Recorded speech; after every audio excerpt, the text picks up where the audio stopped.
To keeping his defense the league's most dominating. He needs Storm original Tracy Perkins to step up and anchor a revamped secondary. On offense, ever-improving quarterback P.T. Willis and crafty receiver George LaFrance must continue to work their point-producing magic. And the Storm's veterans must take charge to lead their quest. The process continues next on TV 38. Welcome inside the Bradley Center in Milwaukee, Wisconsin. The site of our coverage tonight on WTTA TV 38 as the Tampa Bay Storm take on the Milwaukee Mustangs. Good evening, everyone. Rick Peckham welcoming you to another season of coverage on television for the Tampa Bay Storm tonight on TV 38. As the Storm play their second game of the season, they lost against Albany at home last weekend. They take on the Milwaukee Mustangs, who also lost their opener. Both these teams trying to get off to a winning start here in 1999. Jerry Johnson, as usual, is my partner for another season of coverage of Storm Arena football. And Jerry, though the Storm lost in the Arena Bowl to Orlando last year, it was not the ending they wanted, obviously. But we can look back at a lot of positives and a very dominating regular season for Tampa Bay. Well, at 12-2, they finished last season with the best indoor record in the world in football indoors. And this team desperately wants to come back this year and finish what they started last year and didn't accomplish. This is a team that's won 4 Arena Bowl championships in 8 seasons.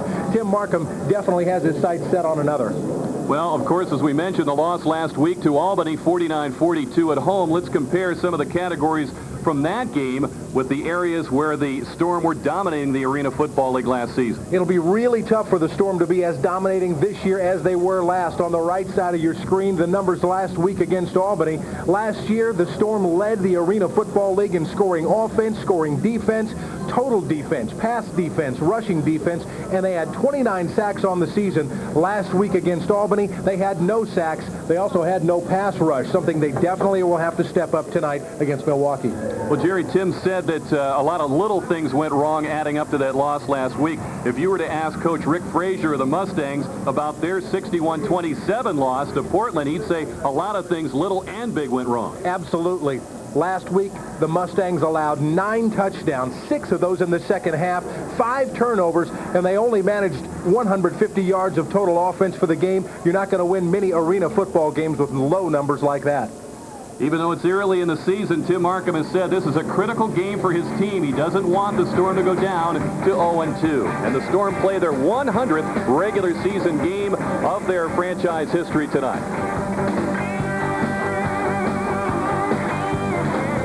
Fourth ever meeting between these teams. The Storm has won 2 of the 3 get-togethers with the Mustangs. Rick Peckham and Jerry Johnson back with you. And Jerry, as we continue to talk a little bit about last year, a lot of the success that the Storm had certainly can be attributed to the improvement of P.T. Willis at quarterback. I'll tell you, Peter Tom Willis has just about mastered this game of arena football. Last week against Albany, 321 yards. That's a career high for P.T. And this is a guy who threw 70 touchdowns last season in his second year of arena football. Player personnel director Ron Selesky calls P.T. the single most important element of this football team. Peter Tom Willis can take this team to a championship. And his big money receiver continues to be George LaFrance. George LaFrance is awesome. Last week against Albany, 5 catches, 5 kick returns, 179 all-purpose yards, and a couple of touchdowns. Last year, just when you thought he was getting old and maybe he'd set all the records he was going to set, well, he steps up and sets 5 more franchise records. George LaFrance is a guy you can't live without. And he passed 8,000 receiving yards last week against the Firebirds. A guy who knows all about milestones is Mustangs quarterback Todd Hamill. He leads in just about every category imaginable in Arena Football League history for quarterbacks. Todd Hamill needs just 365 yards to become the first Arena Football League quarterback to surpass 18,000 yards. This guy has thrown a lot of balls, but he's also thrown an awful lot of interceptions, more interceptions than anybody in Arena Football League history. That has Tracy Perkins kind of licking his chops back in the secondary. Well, the Mustangs hope they've added a lot of dash to their lineup here in 1999 with the addition of Lamar Cooper coming from Iowa. Lamar Cooper is one fast guy. You can see his kickoff return yards and average at 29. He's been clocked in the 40 at 4.33 seconds. Lamar Cooper, the fastest Mustang on the field. And Jerry, let's have a look at our keys to tonight's game. Well, the number 1 key to the game tonight has to be the Storm pass rush. They need one. They didn't have 1 sack last week against Albany. The Storm must pressure Todd Hamill and sack the quarterback. And the secondary needs to step up. In the absence of Johnny Harris, now a member of the Oakland Raiders, Tracy Perkins needs to step in and show some leadership, as well as Tommy Henry. And Peter Tom Willis. That leadership role will be invaluable to this football team as Peter Tom Willis tries to lead the Tampa Bay Storm to another World Championship of Arena Football. Well, both these teams trying to get their seasons pointed in winning directions when we come back with tonight's opening kickoff. All is brought to you by Delta Airlines, the new Dodge, Seminole Indian Casino, and Ariel.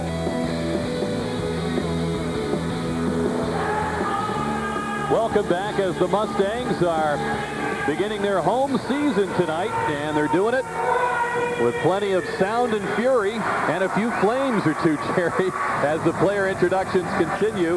Let's have a look at the Southern Division standings after week 1 of this 14-game Arena Football League season. Well, not surprisingly, the defending Arena Ball champion Orlando Predators lead the Southern Division. They're 1-0, undefeated so far. The Florida Bobcats have a loss. Surprisingly, also, the Tampa Bay Storm 0-1 so far this season, and the Nashville Cats also 0-1. Orlando, the only winning team in that division. In the Central Division, the Iowa Barnstormers lead that division, and all those records are identical. The Barnstormers have the only win in the division. The Grand Rapids team, Houston, and Milwaukee all 0-1 in the Central Division. Well, the introductions continue as the Mustangs are being introduced to what is expected to be a big crowd here at the Bradley Center tonight. The Storm has already been introduced, and we'll be back with a start of action between the Storm and the Mustangs here in Milwaukee in just a moment. As they can with the house lights down as they get the field ready for play tonight. As we mentioned, this matchup has been featured 3 times before. The Storm won the first 2 get-togethers between the Storm and the Mustangs, and Milwaukee won the last meeting a couple of years ago at the Ice Palace as we're set for the playing of our national anthem.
Ready to go. Storm, of course, as we mentioned, at the Ice Palace last Saturday, opening their season, losing 49-42 to Albany. As we look at the series history once again in that last meeting at the Ice Palace back at the end of May of '97, almost 2 years ago. And the Mustangs certainly looking to bounce back after an impressive preseason. They fell to Portland out of the Rose Garden last week, 61-27, perhaps the biggest surprise from week 1 in the Arena Football League. Not only that the Mustangs would come out and play so poorly, but that Portland got off to such a strong start. So both these teams have a lot to prove tonight here in Milwaukee at the Bradley Center as we look at the second-year head coach of the Mustangs, Rick Frazier. Rick Frazier, as you said, in his second season as the head coach here, 7-8 1 year ago, came in here in Milwaukee, has installed the shotgun, the run and shoot kind of offense for this Milwaukee football team. It's run by Todd Hamill. Spoke with Coach Frazier just before the game, and he says that Todd Hamill is definitely the guy that he wants running his offense. Says that they may change things up just a little bit from their thrashing last week, 61-27. They lose to Portland. Says they will go back to some of the original hand signals and things that they used in the preseason that were successful. And what can you say about that man? Tim Markham in his 5th season as the head coach of the Tampa Bay Storm, the 1998 AFL Coach of the Year, the winningest coach in Arena Football League history, the only coach in this league to surpass 100 wins. He has championships in the Arena Bowl in 1987, 88, 89, 92, 95, 96. Wanted one last year. Says he will get one this year. Also talked with Coach Frazier about playing against the Storm, and he said that it's kind of an awesome task when you get a team coming in here that had the best team in the world of arena football last year. Number one, I think you guys automatically get pretty excited about playing a team that had the best record in the world last year in indoor football and had an opportunity to play for the World Championship, although they had a setback last week as well. You know, you better be ready to play all 3 phases of the game, offense, defense, and special teams, and I think our guys are excited, and it'll be up to the challenge tonight.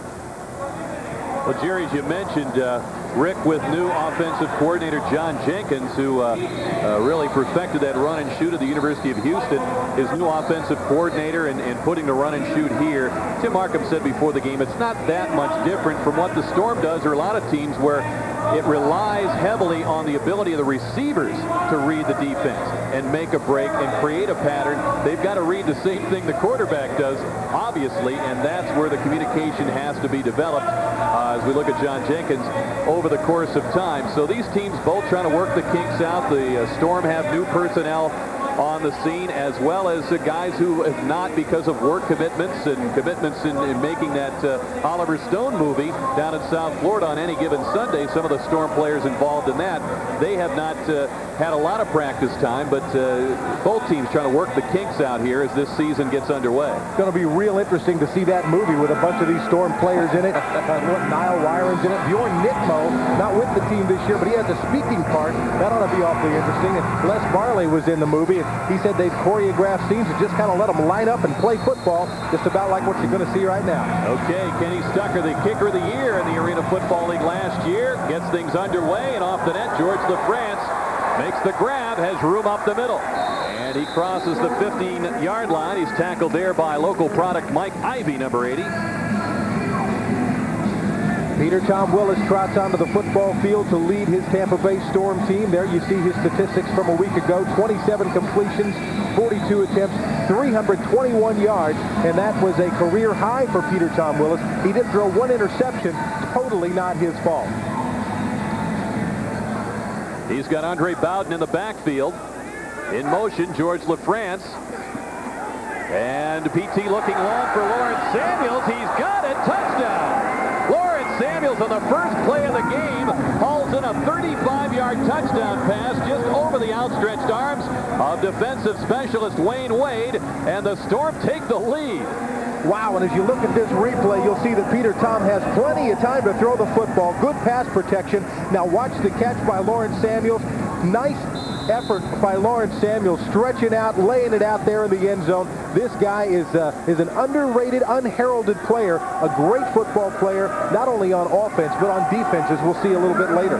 You're looking at one of the new faces on the Storm this year, kicker Matt Kirkamp, and Matt has been good now on 7 point-after touchdown attempts so far in the early season. Rick Frazier very upset with his secondary. They give up 6 and then a point-after touchdown on the first play from scrimmage. Look at the concentration by Lawrence Samuels. Had a hand in his face and everything, and still managed to reach out, catch, and hold on to that football while rolling on what I might say is a kind of a hard end zone. Who do you concentrate on when you play the Storm? LaFrance or Lawrence Samuels or Stevie Thomas even? And we pick up the ensuing kickoff. It's Lamar Cooper trying to slip up the sidelines, and he's forced out of bounds by Melvin Cunningham, number 17, and it appears Cooper went out near the 12. The Storm come into this football game really wanting to make a statement. We'll see how they play against that man, Todd Hamill. 19 of 35, only 148 yards passing and 1 touchdown last week in his season debut against Portland. This team just did not play very well a week ago offensively. Yeah, they tried to incorporate the no-huddle offense as well as the run and shoot after working on it just in a couple of preseason games, and they want to start all over again. And Hamble starts out with a connection to Sean Riley at the 18-yard line. As they pick up 7, it'll be 2nd and 3. Cunningham and Lawrence Samuels combining in the tackle. And we give you the Delta Airlines starting lineup for the Milwaukee offense. Todd Hamble in at quarterback, Coleman, Compton up front along with Riley, Duncan, Fleming, Allen as the offensive guard, and Drummy is under center.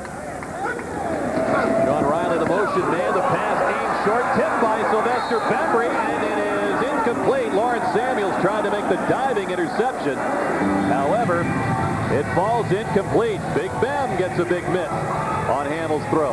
Let's check this out. Bembry in there, makes the jump, and watch Lawrence Samuels. Does he get a hand on it? Yes, he does, but number 94 is in the way. We can't clearly see if Lawrence Samuels may have actually caught that football. Nonetheless, Sylvester Bembry makes a big blocking.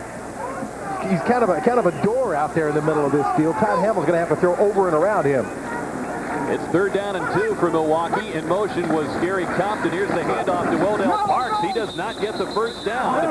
Trying to use the short side of the field. Samuels and Mel Agee, number 75, got to him before he rounded the corner. So it's going to be 4th and short as we look at the Storm defense brought to you by Delta Airlines. And Lawrence Samuels is out there along with Stevie Thomas, Andre Bowden, the linebacker, George LaFrance, the defensive specialist. That's Mel Agee at defensive line, Sylvester Bembry in there in the defense, and Steve Houghton. And, of course, George LaFrance is the offensive specialist. Compton stops in motion. That draws Terry Buford offside. Let's see if he was drawn off by the Mustangs offensive line in a 4th and 1 situation. And it looks like the penalty will be walked off 3 yards against the Storm. Coachman. Defense, 57, 3-yard penalty, first down. Jim Lapatina heads up our group of officials. He's the referee tonight. As you check out the rest of the crew. Terry Buford does indeed jump off sides. Getting just a little bit anxious, old Big Terry, who just wants to play this football game and lay a whooping on somebody. Flag down again as the officials confirm. We have a sideline warning on the coach from Tampa Bay. Uh-oh, Jerry. Here we go again. You'll recall at the end of May last year, a game in New Jersey where the Storm pounded the Red Dogs 81-42, something to that effect. Coach Markham was called for not being 5 yards away from the official. We did not know at the time what the problem was. There was no rule in the rule book to cover that. He was called repeatedly for it, and I believe there is a rule this year on it. Hamble throws. He's got Compton for a first down, and the Storm 13. Tommy Henry, number 5, over there to make sure he went out of bounds. But the Mustangs move it in deep in Storm territory. That's what the Storm does not want to do, is give up big plays like that. Tommy Henry, new to the sport of arena football, new to this football team. As a freshman at Florida State, a teammate, though, Peter Tom Willis, so he's got somebody to talk to about the Seminoles out there. He used to play not quite so soft in his coverage. Hamble on the deep drop. Penalty marker down, looking in the end zone, and that's going to be a souvenir well out of the reach of Gary Compton and Tommy Henry. And we've got a flag to settle here on a 1st and 10 from the Storm 13. It very well could be some sort of illegal use of the hands against the Storm. Yeah, Tracy Perkins was running down the sidelines over there trying to cover up Lamar Cooper. Perk did not have as good a game last week as he would like to have had, so I know he's trying to play some. Hands to the face on a defense number 24. 5-yard penalty, automatic first down.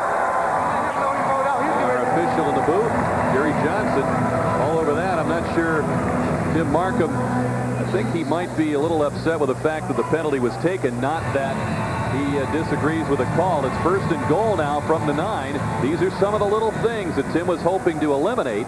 and give his team a better chance to win here in week 2. Storm ahead 7-0, scoring on the first play from scrimmage.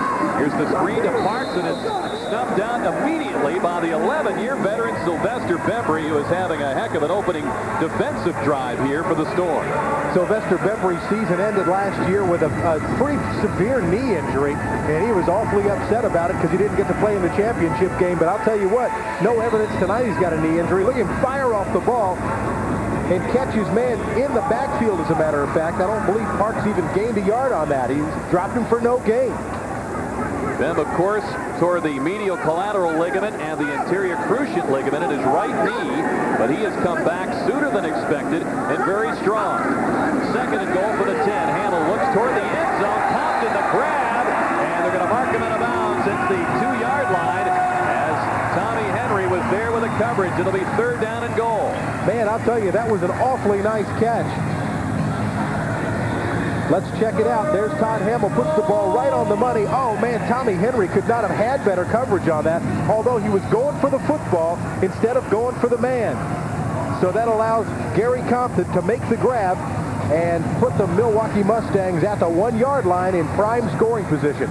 Now, Compton is one of the elite receivers in this league, 101 catches last year. Here's the handoff to Parks, and he's stacked up at the line. A loose ball, and it's a touchback. The ball will go to the Tampa Bay Storm. It rolled out of bounds through the end zone. And so the Storm will take over, a huge break for Tampa Bay. And Rick Frazier is disgusted with the way things have started tonight on both ends of the field. Check out the left side of the Tampa Bay defense. Oh, and you've got a big shot right there by Terry Buford, I believe, caused that fumble as he reached out there with a big left mitt. There it is, and he grabs the arm of Odell Parks. And Terry Buford comes up big on that play right down at the goal line. And this is exactly what the Storm needs from the defense. Not only a good pass rush, but they've got to have some defensive playmaking.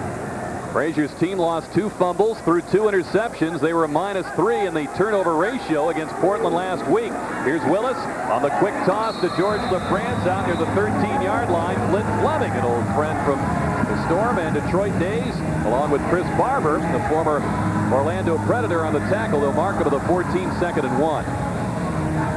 On that catch, you could see the concentration by George LaFrance. Here's the Delta Airlines Tampa Bay starting offense. Peter Tom Willis at quarterback, Andre Bowden at fullback, Lawrence Samuels, Stevie Thomas receivers, George LaFrance the offensive specialist, Tony Agee is out there as well.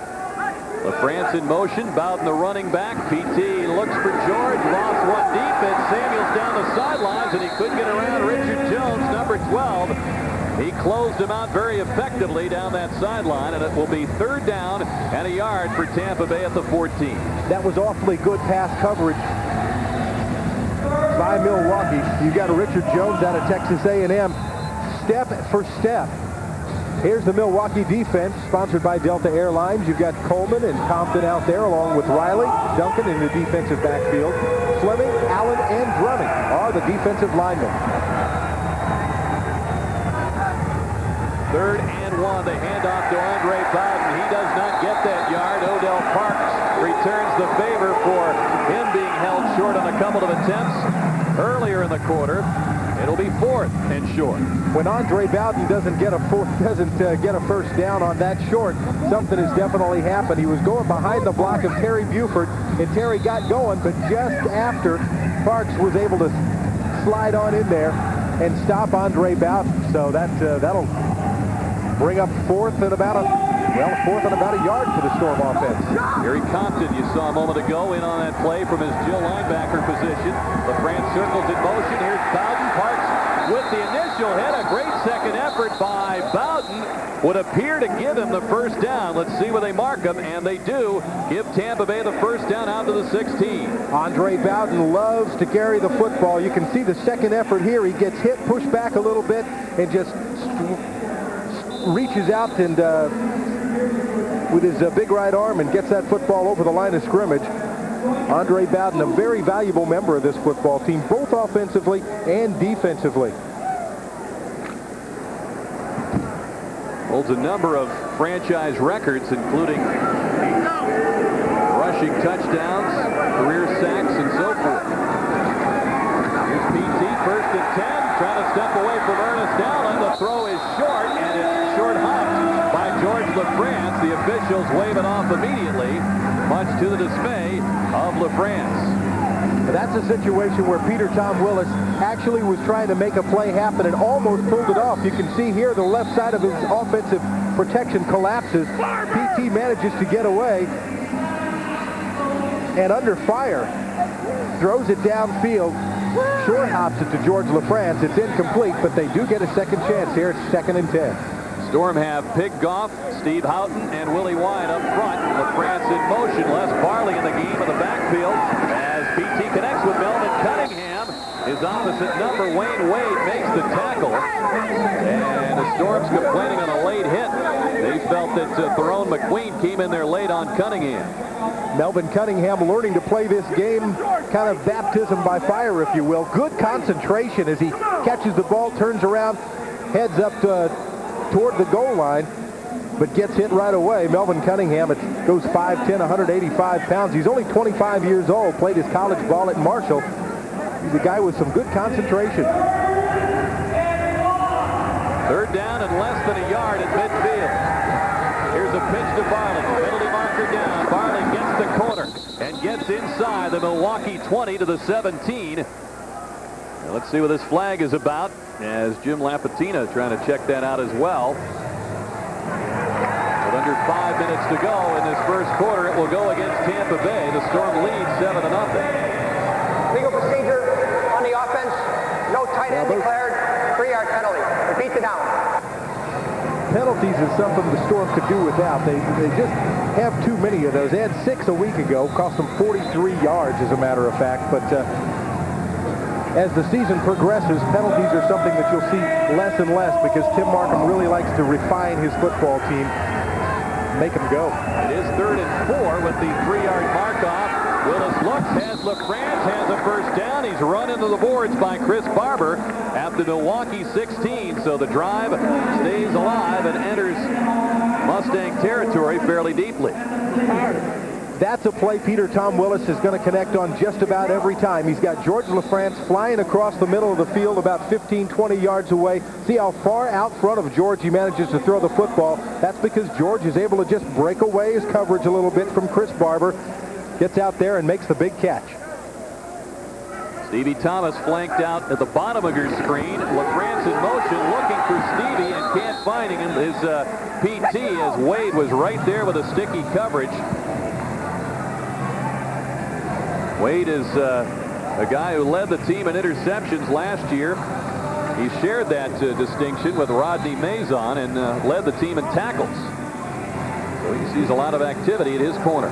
By the same token, Stevie Thomas in 1988 was the team leader with 76 catches. Had 912 yards, 16 touchdowns. That put him 2nd on the team.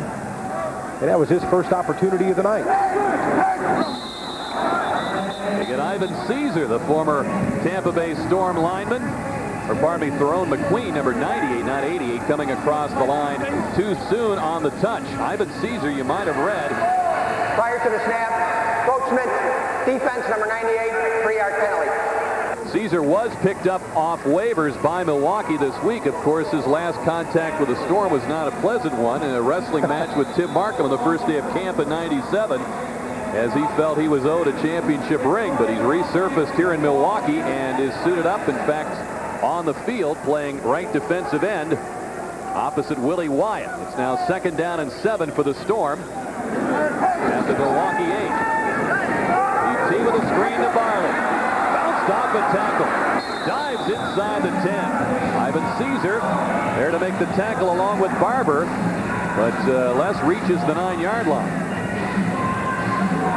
That's Barley's first catch of the season, as a matter of fact.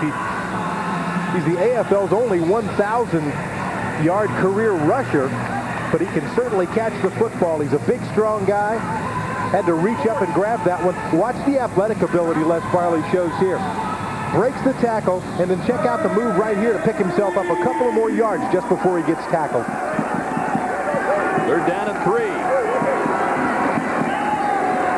PT buys a little time. He throws, and touchdown to George LaFrance just across the goal line. And George makes it 13-0 on a 9-yard connection from Willis to LaFrance. I'll tell you what, I think you've got to give that touchdown to the Storm offensive line. Willie Wyatt, Steve Houghton. Look at the coverage that they have there. All kinds of protection. Peter Tom Willis had enough time to step back, check off his initial targets, look to his left, and then sprint back, roll to his right, and hit his man in the end zone. That's some awesome coverage and protection by the Tampa Bay Storm offensive line. Matt Herkamp on for the extra point, and the product of Troy State connects.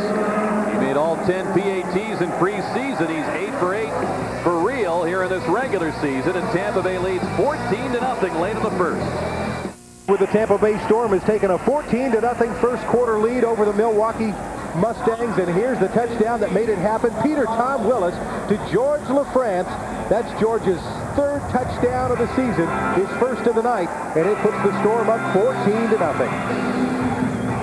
Well, the Storm turned that turnover into 7 points as Odell Parks fumbled at the 1-yard line of Tampa Bay. Herkamp with a kick. Gets plenty of foot into it. Compton takes it off the screen and crosses the 10. He's met there by Barley, who had him around the ankles, and Stevie Thomas. And the Mustangs will get things started offensively from their 12. Les Barley and Stevie Thomas out there playing some defense. Well, special teams on that one. There's Todd Hamill's numbers tonight. 2 of 4, 22 yards. And he's trailing the Tampa Bay Storm 14-0.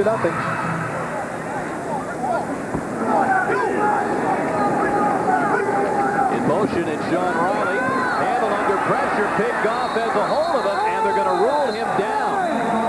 They're going to rule him in the grasp. I believe the referee, Jim Lapatina, right there to blow the whistle at the 1-yard line. That's exactly what Tim Markham was talking about coming into this game. Get a pass rush. This is the Storm's first sack of the season, and it's Pickoff doing it. And this is the guy that the Storm wants to come in here and provide some spark on the defensive front line. Sylvester Bembry is the all-time leader in the league in sacks with 39 for his career. Pickoff is a very, very quick guy. They want him to be the spark plug up front. Third sack allowed by Milwaukee this year. They lose 10 yards on this one, and from the two-handle throw, he makes the completion to Compton, bumped out of bounds by Henry. Out of the 18-yard line, they're still going to be 4 yards short of a first down with third down coming up. Thompson ran a nice route that time, comes flying straight down the field. As soon as he gets out and sees his man on defense, he cuts to his left and makes the nice catch with the nicely thrown ball right out in front of him. But Tommy Henry gives him a taste of the wall down there. Compton played for one of Tim Markham's assistant coaches, newly named this year, Eddie Vowell at East Texas State. And Eddie was saying that he thought that Compton was going to have a big career in the NFL. He nearly made the San Francisco 49ers as a backup to Jerry Rice and John Taylor back in the early 90s, but he's had a very nice career here in the Arena League as the first quarter comes to an end. Tampa Bay in front, 14-0. On offense, the first play from scrimmage ended up in a touchdown pass to Samuels and another touchdown to George LaFrance, and Tampa Bay's got the lead heading for the second quarter. Tune engine in that first quarter, leading 14-0 here at the Bradley Center. The ball is at the Milwaukee 17, and it's third down and 5 for the Mustangs. Hamill lobs one deep for Riley, trying to outfight Cunningham. He's got it. Touchdown. It was hand-to-hand combat down the field between Sean Riley and Melvin Cunningham, and Riley won out to get the Mustangs on the board. Sean Riley definitely deserves that touchdown because he had to battle Cunningham all the way. A perfectly thrown pass by Todd Hamill. And look at that. Cunningham all over him. Hands in his face. Hands in the way. Trying to reach out and knock the football away. But Riley somehow manages to hold on, stumble into the end zone, and score the first touchdown of the night for Milwaukee. And he stuck her on. Try to put an extra point on that touchdown. The kick is good. A 33-yard hookup from Hamill to Riley. And the Mustangs score in the first play of the second quarter after the Storm did the same to start this game. Despite the fine coverage by Melvin Cunningham, and that touchdown puts the Milwaukee Mustangs on the board with the Storm leading the thing here 14-7. We are early in the second quarter. France awaits Stucker's kick into the soft net. Came out nicely for George, who heads up the middle, and he's headed off by Mike Ivey at the 12-yard line. Well, Frazier's got to feel better about his offense. They didn't have a completion over 12 yards last week in Portland, and they've had a couple here, and certainly that touchdown of 33 yards. Todd Hamill appears to really be on tonight. Beautifully thrown ball, had some good pass protection there, and some nice concentration on the other end by Sean Riley. So far tonight, Peter Tom Willis, 6 of 9, 78 yards, and a couple of touchdowns. Frazier had an interesting comment about PT this week, saying that Willis is really good at staying within himself, and I think those numbers reflect that. He connects here with Stevie Thomas, who had room to roam before Richard Jones threw him down. They'll mark Stevie out across midfield at the Milwaukee 24-yard line, a first down for Tampa Bay. I think Stevie was surprised to look up and see how much room he had. He makes a nice catch, turns around, because obviously he's got his eyes on the football. That's priority number one. You catch the ball, and then you run. Stevie Thomas is awfully good about that. So he catches the ball, turns around to run, and sees that there's about 5 or 6 more yards before he's got a defender on it. Thomas flanked down the strong side with LaFrance. The pitch to Bowden. He avoids a tackle. We've got a marker down with Big Goff trying to lead the way there, and Bowden perhaps gains 1. Odell Parks in the middle of things defensively. A little holding penalty there on Tampa Bay. Jim Lapatina out of the Big Ten Conference will soon tell us more about this penalty. Holding offense, number 16, 8-yard penalty, repeat first down. It happens on the left side of the screen. And you see he's got hands to the shoulder pads, hands everywhere. And you can't do that. That'll get you a holding penalty. Well, if you're new to this sport, you know that perhaps that a lot of these players, most of them, play both offense and defense, and generally linemen are defensive oriented. In fact, in the Storm roster, only Terry Buford has an offensive background, so Big Goff trying to learn the nuances. Here's a pass for the France, broken up by Wade. Barber on the coverage as well as George drew the double coverage. It's going to be second down and 18 for Tampa Bay, back at the 18-yard line. Yeah, Wayne Wade sitting over there contemplating that interception that he almost had. It's a well-thrown ball by Peter Tom Willis, but it goes right into the hands of Wayne Wade, and thanks to George LaFrance. Look at this. George lays the helmet and shoulder pads right into Wayne Wade, causes him to lose the football that he only had for a second, saving an interception. George circles back in motion. Melvin Cunningham, Stevie Thomas, the other wideouts, as well as Wilds one to a wide open Cunningham. He was all by himself. Has the first down. Going for the end zone. He scores! Melvin Cunningham and a Marshall, his first Arena Football League touchdown. And what an effort. Man, was that a beauty or what? That should make every highlight film in the country. That was a beautifully thrown ball. Cunningham had all kinds of room out there. Peter Tom Willis, again, with good protection from his offensive line.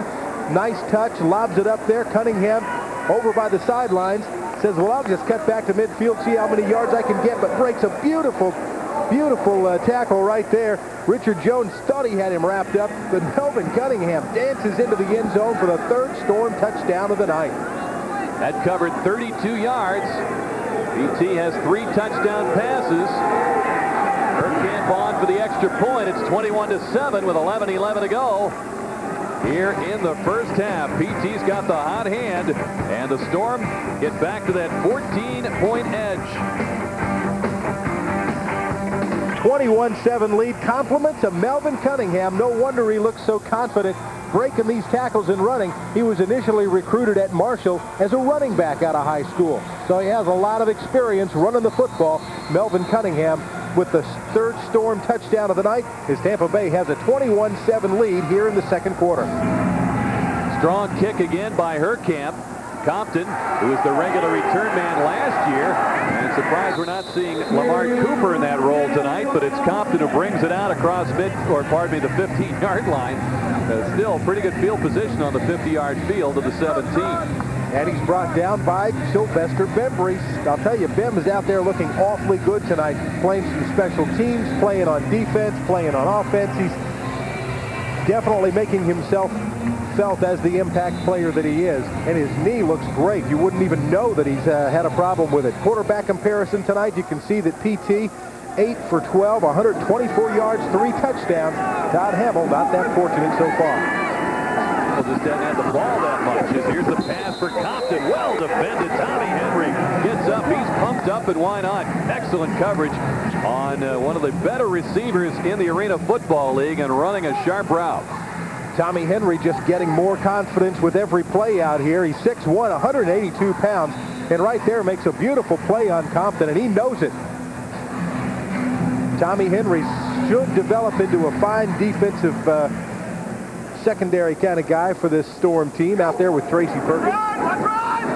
Compton's the motion man. Hamill looks underneath. Herb Duncan, the former Arizona Rattler, makes the grab, has a first down to the Storm 21 as Tracy Perkins and Stevie Thomas converge to bring him down. Of course, Tracy Perkins is the veteran out there, one of the original members of the Storm. Is Stevie Thomas in on this play? Stevie likes to play some defense, gets a shoulder pad in there. He had 18 tackles a year ago. And right here, he just kind of runs into his man. Herb Duncan makes the catch, advances the ball enough for a Mustang first down. 13-yard gain to the Tampa Bay 20. Parks in the backfield. Riley, the motion man. He's the guy who caught the touchdown pass, and Thomas intercepts the pass by Hamill. He's got Bowden in front, and Stevie Thomas gallops into the end zone. Touchdown, Tampa Bay. How about that? And a lot of that one came because of the defensive pass rush. Last week against Albany, the Storm had no pass. Well, not that they didn't have one, it just wasn't very effective. Well, tonight, they're getting lots of pressure up front on Todd Hamill. Todd can feel the pressure coming, has to flip the ball out there to his right, and Stevie Thomas is right there to pick that thing off. And he gets a great block upfield from Andre Bowden and rumbles on in for the touchdown. Stevie Thomas with the interception and the score, and it has the Storm out front right now, 27-7 here in Milwaukee. Not surprisingly, Hamill's 100th career interception is one he'd like to have back. You would certainly expect that in that statistical category. But it results in 7 points, perhaps. Surkamp's kick is good, and the Storm indeed gets 7 out of it. They lead it 28-7 now with 8:37 to go before halftime. Stevie Thomas with a huge defensive play. 2 turnovers for the Mustangs so far. And you can see the pressure coming up. Andre Bowden coming up the middle, putting some pressure on Todd Hamill, and Hamill flips it up there. Stevie Thomas is right there, and again gets that nice block from Andre Bowden and hustles on in there for the touchdown. A nice defensive score for a guy who's really accustomed to scoring on offense. And it has the Storm out front, 28-7, and Rick Frazier, not a happy man tonight. Got beaten badly a week ago by the Portland team, and tonight having to face that guy, Tim Markham, and his 4-time Arena Bowl champion Tampa Bay Storm. That's a tough road to hoe. Thomas's interception returned 30 yards, and the Storm in front by their widest margin yet, 28-7. Really just trying to drum up some support here for the crowd of the Bradley Center, and they're not getting much cooperation because of the Storm's strong start. You know, you got to be impressed with Matt Herkamp's leg. I mean, the guy's 6'1", 210 pounds out of Troy State, 25 years old. And so far, he's been perfect on all of his extra points. And that's something that Tim Markham absolutely insists on, is accuracy, dead-on accuracy. Needs that not only in the field goal department and the rare occasions that you want to kick one down there, but also on his kickoffs. He likes his strong leg, and he's got to have that accuracy on the extra points. Matt estimated before the game tonight that on a 100-yard field, a kick to the goal line would the equivalent of that on the Arena Football League field would be about halfway up the net. And he has consistently been halfway up the net tonight. Matt, who was on his way to a tryout with the Florida Bobcats, got intercepted by the Storm. And Tim Markham had seen some tape of him kicking and wanted to bring him in for a tryout. Liked the strength of his leg. He reaches the net once again. Compton had it on a shoulder pass, gets everything under control. Out he goes to the 20-yard line. Matt Herkamp, not accustomed to making that tackle, but he wanted to make sure that Compton didn't go any farther. Yeah, he was out there anyway, ready to help out some Les Barley action. Doesn't want to have any of his kickoffs returned for any kind of a score this year. And Matt Herkamp willing to give himself up physically just a little bit to try to make that happen. And the Mustangs come out on the 20-yard line. As we mentioned in the open, Hamill leads in so many categories in Arena Football League history. Screen pass here ends up in the third row as he just did not have time to let Lincoln Coleman get out on the flat. He just had to get rid of it in a life-saving attempt there at 2nd and 10. He leads in most pass attempts, completion, yardage, and interceptions. The all-time Arena Football League leader in those 4 categories. Well, the reason he didn't get that one off is he had a big number 30 staring right in his face. Andre Bowden right there. Andre had 7 sacks a year ago. Chomping at the bit to collect one here tonight. Hamill deep drop. He connects with Compton. Tackled by Henry at the 17. First down on the pickup of 13 by the Mustangs. Todd Hamill continues to feel that pass rush as the Storm comes barreling in on him right there. Has just enough time to get it away. It's a little bit high, kind of floats out there, but Gary Compton reaches up and makes the grab. The professional that he is, 6'2", 205. As you mentioned, played his ball at East Texas State. Just over 7 minutes remaining here in the second quarter. Riley's in motion. Duncan fumbles the ball and drops it. He could not hang on as he tried to make the catch in front of Melvin Cunningham. Second and 10.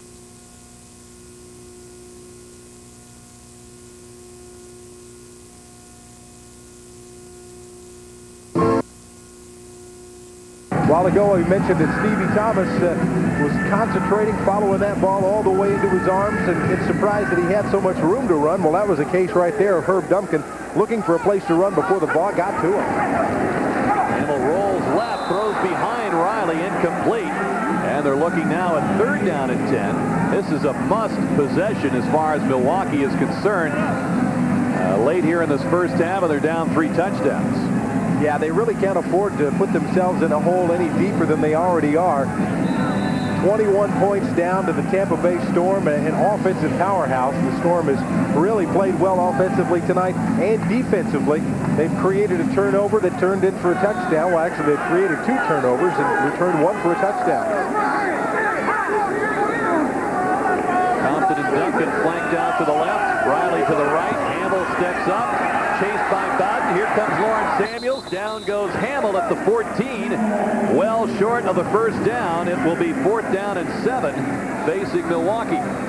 When you've got your quarterbacks running in this league, you're in trouble just a little bit because you've got the offense not doing the job they need to do up front, and that springs the quarterback out, and he has to run, and it's sort of feeding him to the wolves, as you might say, because the Storm defense really hungry for some sacks and some quarterback action. Hamill will spot this field goal attempt for Kenny Stucker at the 21, so it's a 29-yard attempt for Stucker, who only made 2 of 5 last week in the opener. He is true on this one. This is a guy that's connected on almost 50% of his kicks for his career, and he gets 3 on the board here with 5 minutes to go before halftime, and the Mustangs trail now 28-10. Kenny Stucker, the first player signed by the Mustangs, who began play in 1994. Tim Markham has to be happy with the way his defense is playing. Only give up 3 there. Certainly better than giving up a touchdown. You know, Tim Markham has never had a losing record in all of his years in coaching football. This is his 11th season. in the Arena Football League. And right now his Storm team leads the Milwaukee Mustangs 28-10 here at the Bradley Center in Milwaukee. Still just as intense as he ever was, as we were talking a while ago. Rick, they kind of created that rule this year. At least they put it in the rule books. The one that says you have to be 5 yards away from the officials, as Tim got penalized repeatedly a year ago for that. After the game, he said there's no rule like that in the rule book, so they put one in there. Now there is. Now there is. Usually a coach gets called on that if he's not standing out of bounds as stated by the rule book. But as we know, as we go around the Arena Football League, there's no room to stand out of bounds. In most arenas, the boards are right up against the sideline. But I guess Joe Ryder, who was the line judge that night in New Jersey, had heard just enough from Jim Markham to try to create something. And that ball goes through the soft net, out of play. And on the touchback, the Storm will get the ball to the 5-yard line. 1st and 10 with a lead of 28-10. Something else we might keep an eye on here tonight, Rick, but before the game, downstairs, noticing that the turf was not only bumpy, but had some pretty broad lines in it. Here's a yardage breakdown. Well, those 2 yards rushing, Jerry, that came on that 4th and 1 the Storm had. So those are 2 big yards as we check out what you were talking about there with the turf. Yeah, Tom Willis kicking it around said that's dangerous. Hard count by PT. Tyrone McQueen and Ivan Caesar jumped as the Storm tried to create a little breathing room. Fire to the snap. Coachman, defense number 98, 3-yard penalty. Second time that McQueen's been called, and on the 3-yard penalty, it will be a 1st down and 7 now from the 8. Anyway, as fast as these guys are and as quick as this game unfolds, having an inch or 2-inch wide gap in the carpet might make somebody trip down there and lose a football.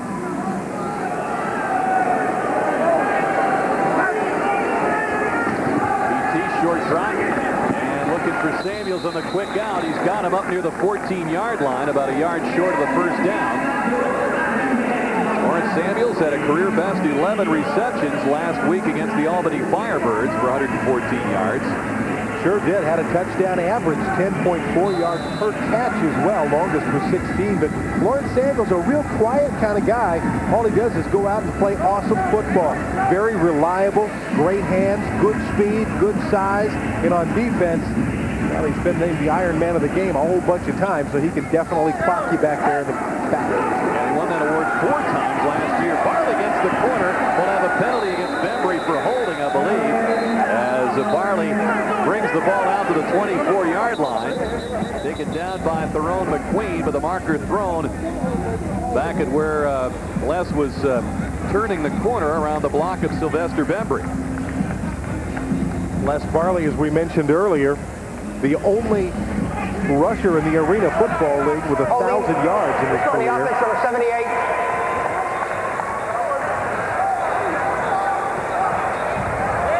Half the distance to the goal line. And here we'll check out that call on the left side. Here's Les Barley, gets a nice some nice help by Sylvester Bembry on the block by blocking Ivan Caesar. That's a nice block by Sylvester Bembry, even though it does result in a penalty. But Les Barley running around the left side, getting some yards. It's now 2nd down and 8, back of the 7. Willis's pass off the hands of Duncan, who was out of the box, and we get a flag thrown, I believe, for that reason. As the umpire, Paul Frierking, threw the flag, and we'll see. Yep, it looks like that's going to be the call, which would give the Storm an automatic 1st down. I don't know. I think the most interesting battle was for who was going to get the football over there in the stands. A couple of fans wrestled with it there for a while. 81 out of the box, 5-yard penalty, automatic 1st down.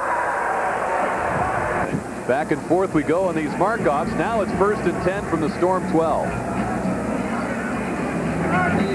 That'll give Tom Willis time to regroup his offense just a little bit, settle them down, say, okay, we haven't lost anything. Let's go out there and put some more points on the board before halftime. Duncan's a linebacker. He has got to stay within the width of the defensive line until the ball is thrown. Here is the screen to the tight end, Mel Agee, a 310-pound tight end with a marker down. He crosses the 15 to the 17. It would be a 5-yard gain if it stands. Mel Agee, a great big guy, 6'5", 310 pounds. And that is one big tight end. But it'll go for naught because that penalty's against the Storm.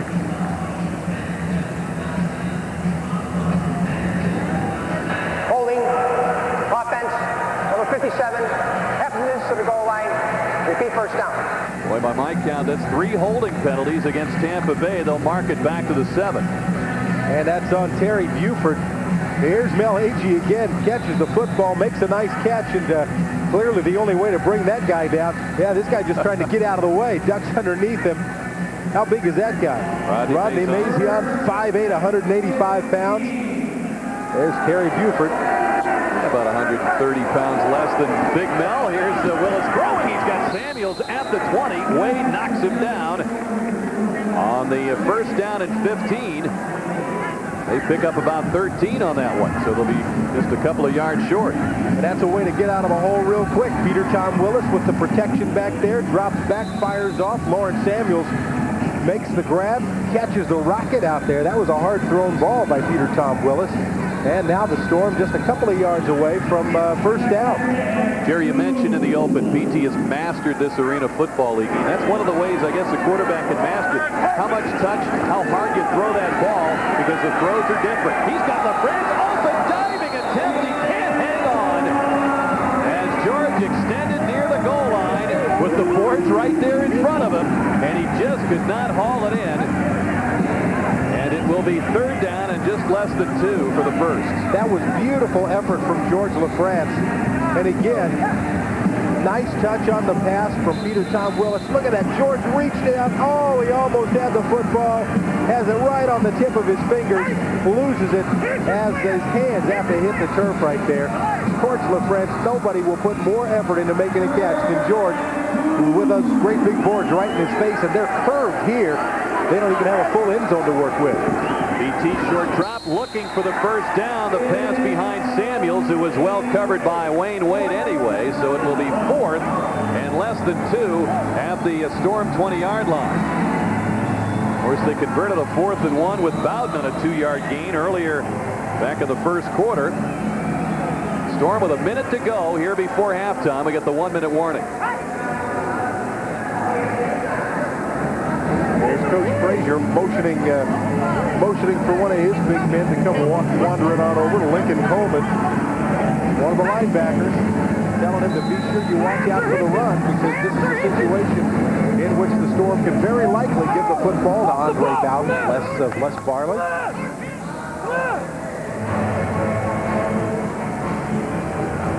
BT brings him out. He's got Barley in the backfield.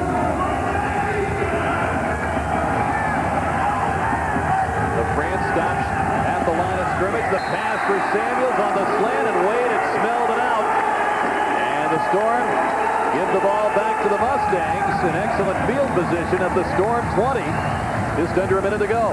That's just about the same play the Storm ran just a minute ago that was incomplete. Peter Tom Willis having just enough time to fire a hardwood. And Lawrence Samuels was there, but so was Wade. Reached around, got the hand on the football, and it falls incomplete. And the Mustangs take over at the Storm 20. Big opportunity for the Mustangs with just under 58 seconds to go before the half. And as the ball is snapped, they get the whistles blowing and no flags appearing. Prior to the snap, illegal snap on the offense, 3-yard penalty. Now they lose 3 yards right off the bat. Now the Mustangs can't afford to lose any yards off anything here. There's John Jenkins, the offensive coordinator for Milwaukee, has come in here and installed a fairly complex offensive system to be run by this Mustang team. Campbell looks underneath. The pass deflected, intended for Rodney Mazion, a Tampa native, by the way. Samuels on the coverage, but that pass was deflected at the line of scrimmage, and it will be 2nd down and 13 now for the Mustangs. Big Goff one more time in the backfield, working on another sack for the night.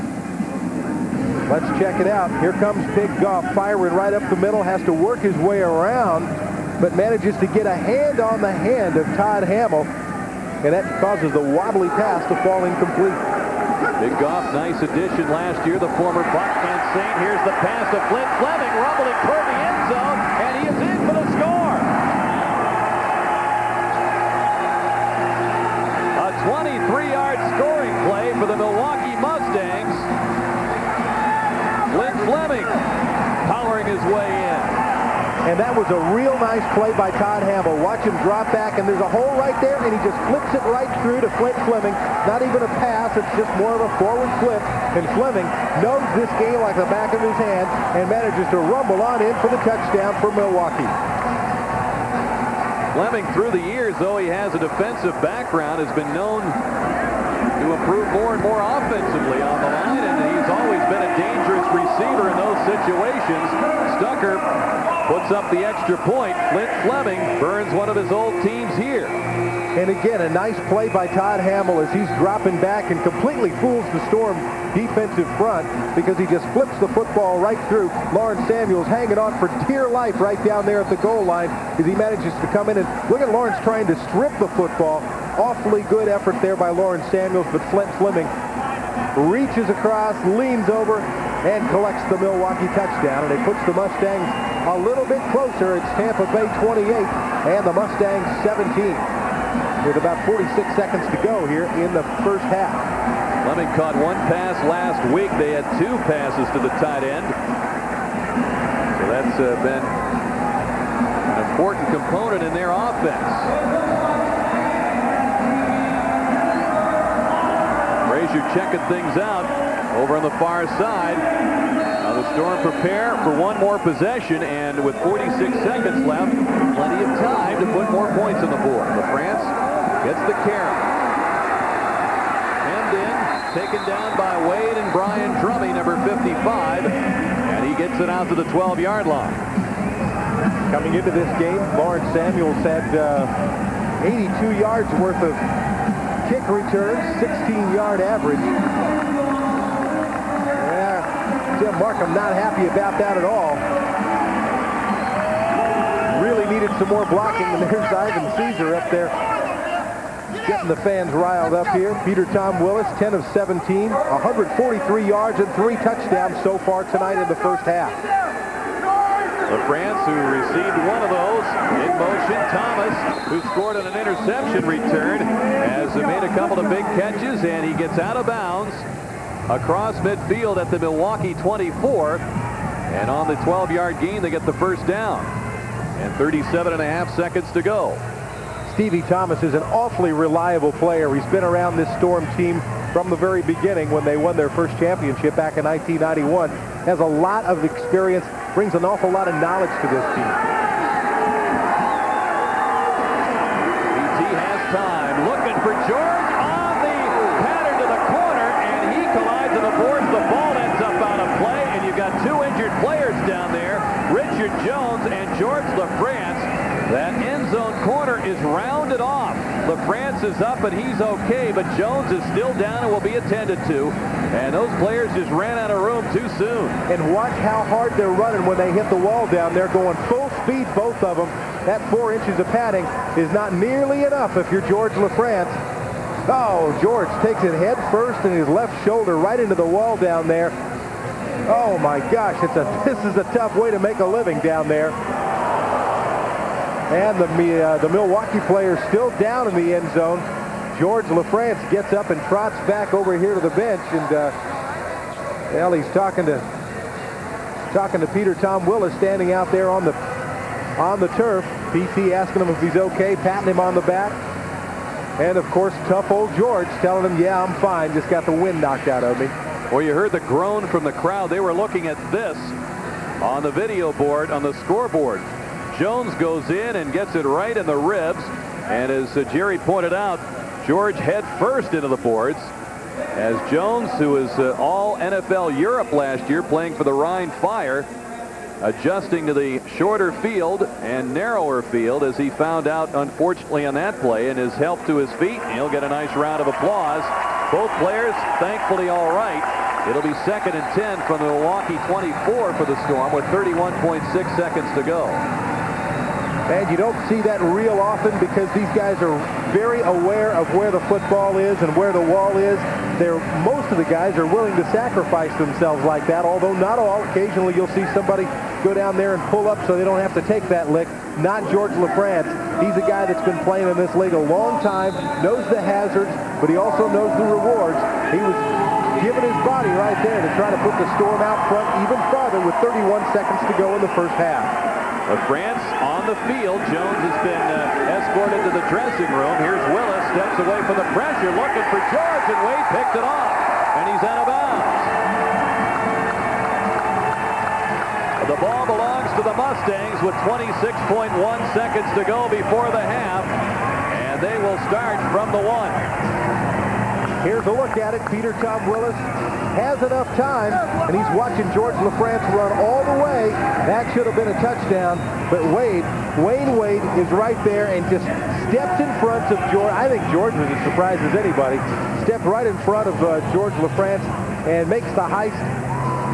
That's the 2nd interception of the year for Peter Tom Willis. Wishes he had that one back. Well, the Storm were going against Wade and finding success early on, but he's obviously made some adjustments. Here's a pass that's batted away off the screen. It's still live, of course, until it hit the field of play. It looked like Steve Houghton, number 52, got a big arm in front of that one. Hamels had problems dealing with Storm defensive linemen with pressure and being able to deflect passes here in this first half. 21.2 seconds remaining in the half. Well, he had a couple of things going there. He had Pig Goff barreling down on him from his right side, and Steve Houghton right out in front at 6'3". It's hard to throw over somebody like that in tight quarters. Short drop. Hamill looks toward the sideline. Mays on with the catch. He's dragged down by Perkins. Ford Bembry went flying into the boards over there. They'll bring it out to the 7, a gain of 6, 3rd and 4, 14 seconds to go. Tell you what, these two teams really battling right now in the closing seconds of the first half, because they both know how crucial it is to win this football game. The Storm cannot afford to go 0-2, and the Milwaukee Mustangs certainly don't want to. Milwaukee missed the playoffs by a game last year at 7-7. They want to get back in there after making the playoffs the previous 2 years. And Tim Markham is saying, you know, you fall into an 0-2 hole, even though it's early. It sounds like a cliche to say it's a must-win this early in the season, but you don't want to fall into an 0-2 hole. It's tough to dig out, especially when you look at the level of competition in that Southern Division with Orlando, Nashville, and improved Florida Bobcats team. Hamill's numbers have picked up a couple of touchdowns, and he is trying to get his Mustangs down the field here to close to within 4.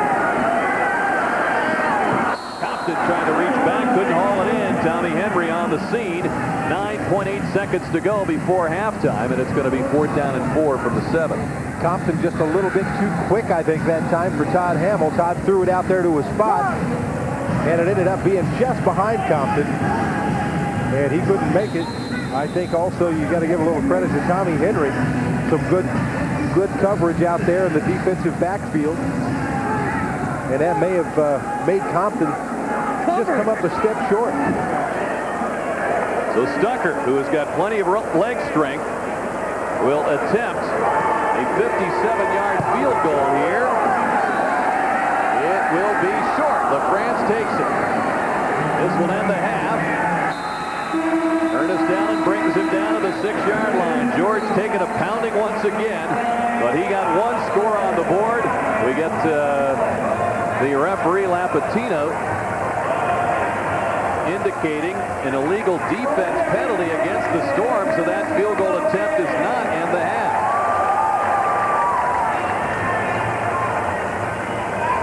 Well, it looks like they're going to try it again here. See how they're going to handle this in terms of the time.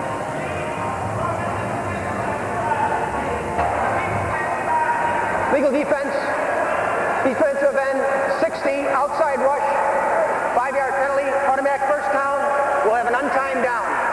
Okay, no time, just one down allowed here, and the ball will be brought out on the walk-off to the 12-yard line. Boy, that's tough. Of course, on a a kick like that, you cannot rush outside the blockers. You got to rush inside. And apparently Big Goff slipped outside, and that was detected. So an untimed down again in the half on a defensive penalty. And now from the 5, a 52-yard attempt by Stucker. We get it there, and it's good. A costly penalty for the Tampa Bay Storm. They lose 3 points on that exchange, and at halftime, the Storm lead is 28-20, or at once was 28-7. Kenny Stucker, the top kicker in the league last year, kicks his 101st career field goal, and it brings his Mustangs to within hailing distance. They're down 8 at the half. Stay with us here on TV 38.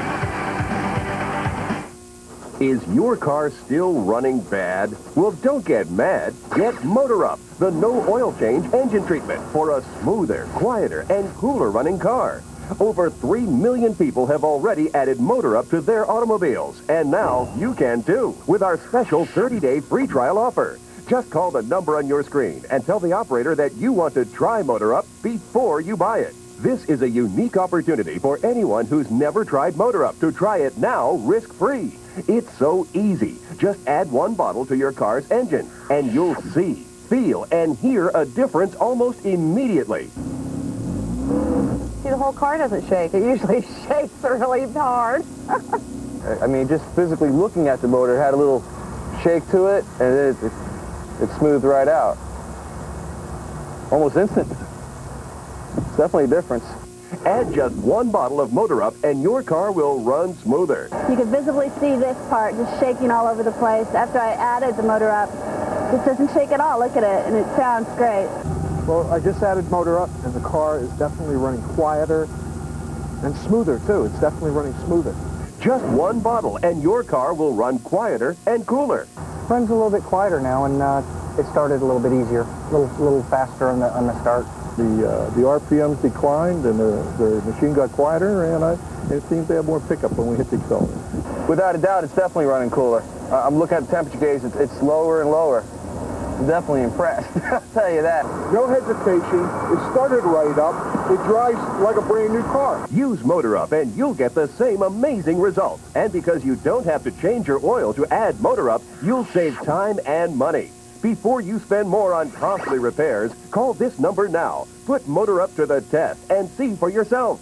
This incredible 30-day free trial offer won't last long, so call now.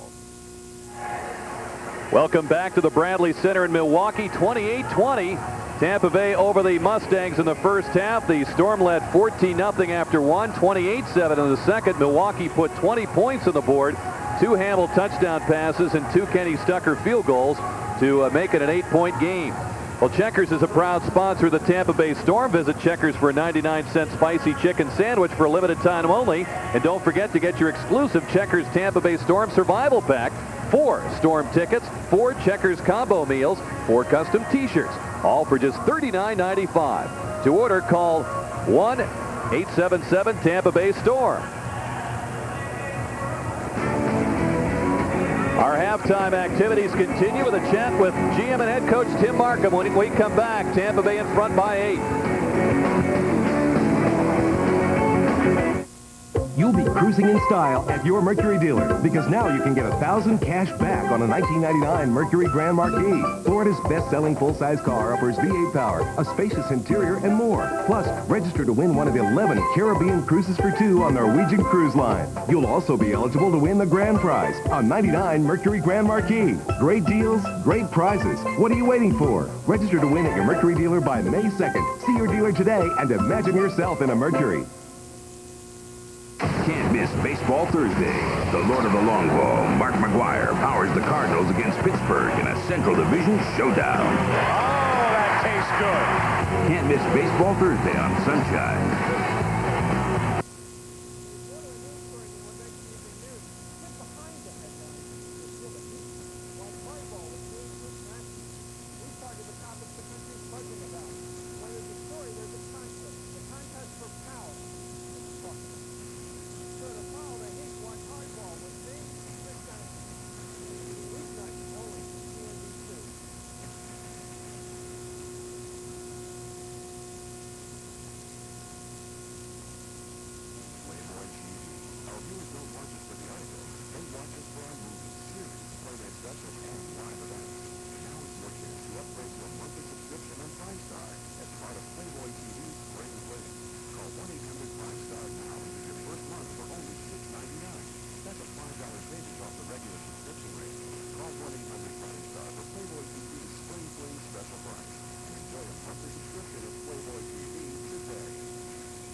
steal the show.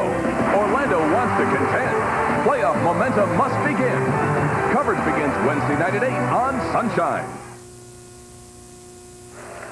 28-20 Storm at the half. Who better to talk to about building a champion than Tim Markham, who's won 6 Arena Bowl championships. He visited with Jerry Johnson before the game to talk about molding this year's team.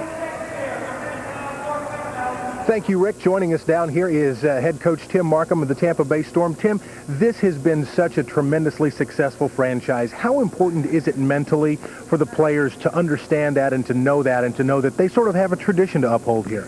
Well, I think you go into our arena and you see the championship banners flying. I mean, right off the bat, there's something there. And, you know, we have quite a few of the guys like Bembry and Stevie Thomas, George LaFrance. Those guys have been through all of these.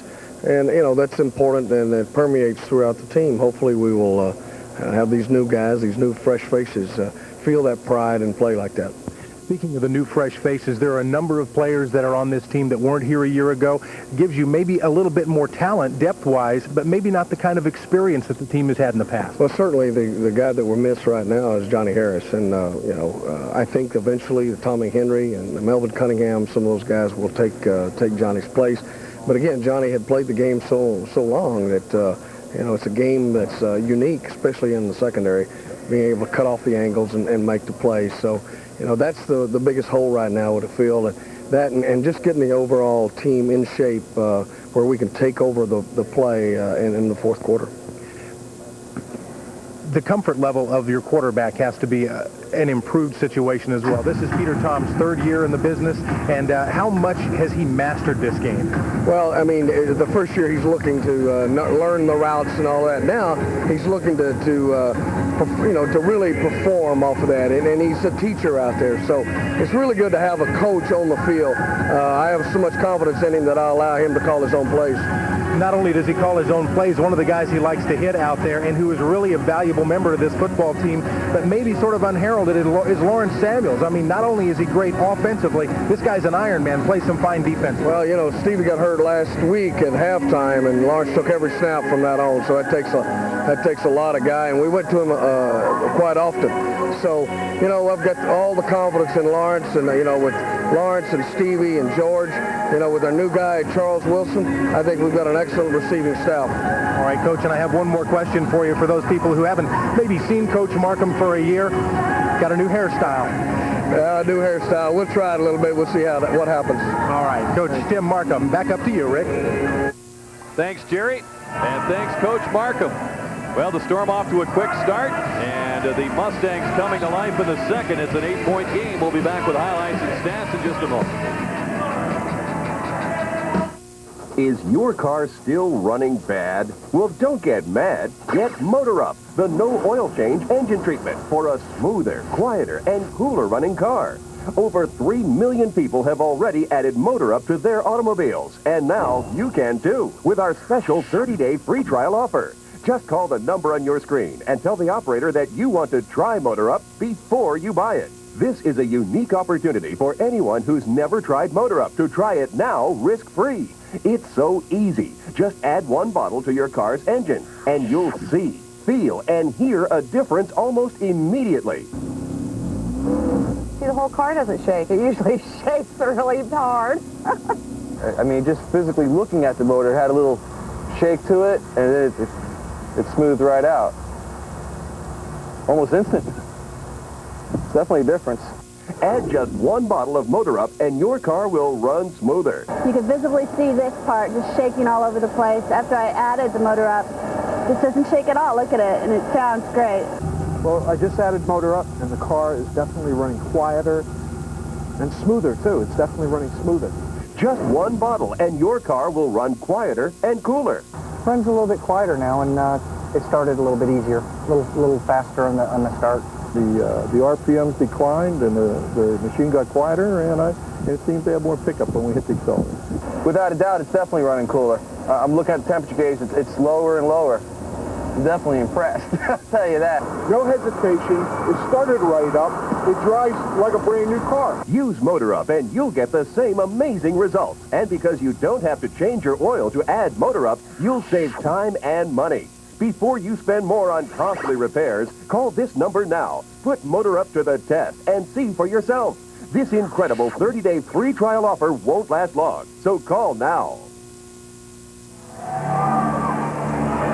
Welcome back to the Bradley Center in Milwaukee, the home of the Milwaukee Mustangs. The Storm looking for their first win of the season in week 2, and the same goes for the Mustangs. And we really had an ebb and flow, Jerry, in that first half. Tampa Bay dominated right from the first play from scrimmage on the touchdown pass to Samuels, and from there the Storm went on to build a pretty healthy lead.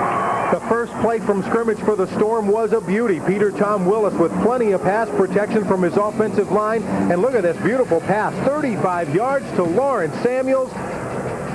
That's a beauty. And they are sponsored by the casino here. Our highlights brought to you by Seminole Indian Casino as Todd Hamill goes to work here. Todd Hamill goes 33 yards.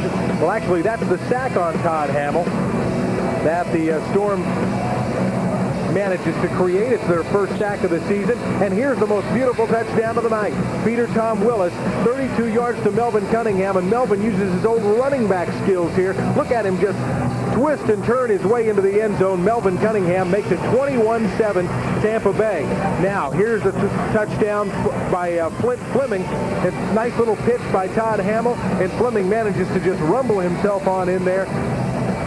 And that made it 28-17. And here you go. This is the deep touchdown. This one goes to Todd Hamill to Sean Riley on the catch there.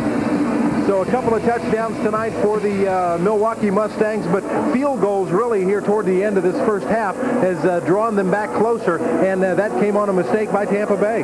From the Storm perspective, it looked like early on a couple of mistakes. Tim Markham was concerned. It looked like they were able to put those behind him. A couple of key mistakes at the end, the holding penalties, and obviously the penalty on the field goal attempt gave them another crack at 3 points. The Mustangs make good at it as we look at our halftime statistics, which look fairly even as they work out. The score worked out to be fairly even. Yeah, it really did. The Storm obviously with 8 first downs. Milwaukee with 7. The rushing yards, 2 for the Storm, 14 for Milwaukee. Passing yards, 157 for the Storm, 115 for Todd Hamill, 159 total yards for the Storm. They have 1 turnover. Milwaukee has 2 turnovers so far. That's the key to the game. And penalties. The Storm, 7 penalties for 35 yards. They need to get that in check. Well, the Storm will try to finish off the Mustangs here on the road and win their 100th regular season game in franchise history when we come back. Our coverage of Tampa Bay Storm Arena football is brought to you in part by Tampa General Hospital. Great to have you with us tonight here on WTTA TV 38. Rick Peckham, Jerry Johnson, as the Storm and the Mustangs take the field once again for this second half. And it will be the Mustangs getting the first possession, and that's always a key in this indoor game, Jerry. And you look at the way the Mustangs finished up that first half. They've got to like getting that ball right away again. Well, momentum is an awfully big thing in this game. When you have it, it really can work for you. The Mustangs win at a halftime, carrying themselves in there on a field goal and pulling within 8 points of the Storm. That's big for them because at one time they were down 28-7. And for them to come back like that really gives the Mustangs a little momentum. Lamar Cooper on the return. Darts back inside, breaks a tackle. Finally wrestled down by the kicker, Matt Herkamp. Several members of the Storm had shots at little Lamar Cooper. Goes 5'7", 170, but he was bouncing around out there to bring the ball down to the 22-yard line. Great field position for Milwaukee. It really is, and the Storm has played pretty good defense off and on all night tonight. They've posed a pretty ferocious pass rush, and that's been a key situation for them. Cooper stays in the game. Compton, the motion man, the pass underneath to Sean Riley. He makes his 3rd grab of the game. Taken down by Melvin Cunningham on the pickup of almost 8 yards to the Tampa Bay 21. Todd Hamill can feel himself being hot tonight. He's been pretty accurate for the most part. as he gets his team down to the 21. Well, they've got a crew of very smallish, very fast receivers. You might even call them Smurfs, but I don't know how fast the Smurfs were, but these guys can really fly. That pass batted down by Bowden. Sylvester Bembry and Andre Bowden both putting some pressure on Todd Hamill up front. I think it might have been Sylvester Bembry that got a big hand on that one. And that would be his second, Jerry. He's really been able to at least get the arms up in pressuring Hamill. He really has. Here we'll look at it. Todd Hamill looks up and sees nothing but number 78. Oh, and it hits him right in the numbers, too. Sylvester Bembry getting off the ground for that block. 3rd and 3, the pitch to Lincoln Coleman, just reactivated this year after a league suspension. And on a 2nd and 3rd effort, he is able to get the first down at the Storm's 16-yard line. Boy, he was hit well short of that, but really did an excellent job in getting the yards needed. Lincoln Coleman, kind of a rumbling running back here, runs to the sideline, gets a nice block there. Stevie Thomas misses him. Well, I would say that he might have been down after that second tackle, but the officials give it to him, and the Mustangs have the ball at about the 16. Coleman, a former Dallas Cowboy in their championship days earlier here in the 90s. Here's the wide receiver screen to Cooper, cuts inside, and down he goes to the 5, close to a first down as Perkins and Cunningham combine to bring him to the turf. And he looks like he's got a 1st and goal for the Mustangs. Melvin Cunningham hobbling around out there just a little bit. I think Todd Hamill has found a soft spot here. Melvin Cunningham playing off just a little bit out there, favoring it one of his ankles. And that lets Lamar Cooper, who's short, fast, and quick, work his way down to the 5.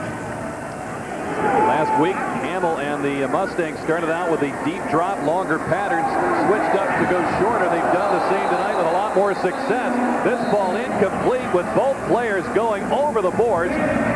Compton and Henry in a flag down in the end zone. Boy, the fans over in that corner have had a lot of action tonight. That's a good place to be if you're a football fan, because as we said, look at the nice high pass, but it's uncatchable. That's Charlie the sign guy. Charlie the sign guy got knocked down over there. He was just trying to get out of the way. Holding on a defense. Number 5, they have positions to the goal line. Automatic first down. Defensive holding on Tommy Henry. 1st and goal. Well, we'll have to look real close here to see him. Yeah, he's got him. Well, he's got him arm around his waist. And Charlie's got a real good look at it right over there in that corner. Drop a flag on Charlie for not catching that pass. Here's Lincoln Coleman getting close to the 1-yard line. As Bembry got a hold of him to bring him down along with Bowden. The Storm defense really needs to collect themselves and make something happen here. They don't want to let the Mustangs get within a point, which is what would happen here with a touchdown. Plenty of time to go in this game. Just started the second half. And the Mustangs now on about the 1.5-yard line. Coleman once again. The running back. And he gets the handoff. Nice inside. Dives over the goal line for the score. And he'll get a flag for spiking that ball, if you will, over his head. And it bounced right to Charlie the sign man. He gets a little redemption there. Gets a souvenir. And the Mustangs will be hit for a penalty here. But they get the 6 points. Yeah, Charlie did manage to catch that one. An easy play here for Todd Hamill. He just turns around and hands off to Coleman, who leaps into the end zone untouched. And a touchdown. Delay a game. Offense 44, spiking the ball going in the stands. 3-yard penalty. And they'll mark that off for the extra point attempt back outside the 5-yard line. That should not make a difference for Kenny Stucker, though. Coleman gets plenty of blocking on the right side. Has a gap about twice the size as he is, and dives in for the touchdown. Stucker's extra point attempt from the 12 will get a flag as he kicks it wide.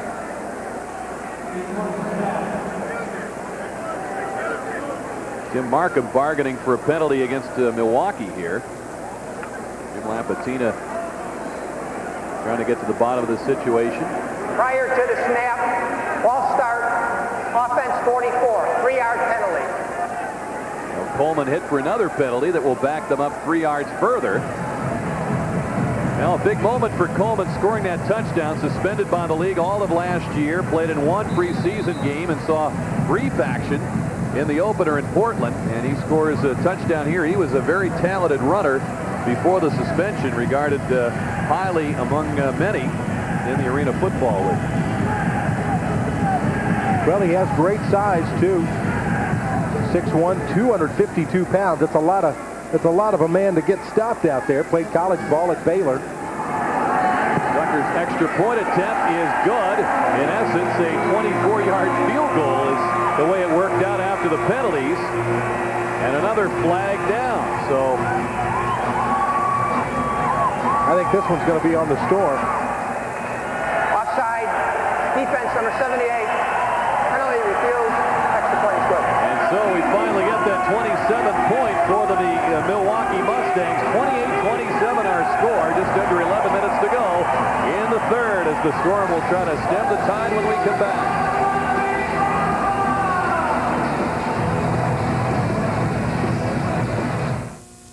Do your closets look like this?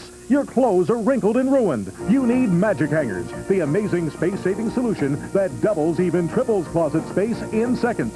Just place each side of the Magic Hanger on any closet rod, then hang your garments. Unhook one side, and like magic, you've saved over 1 foot of closet space. All your clothes stay wrinkle-free.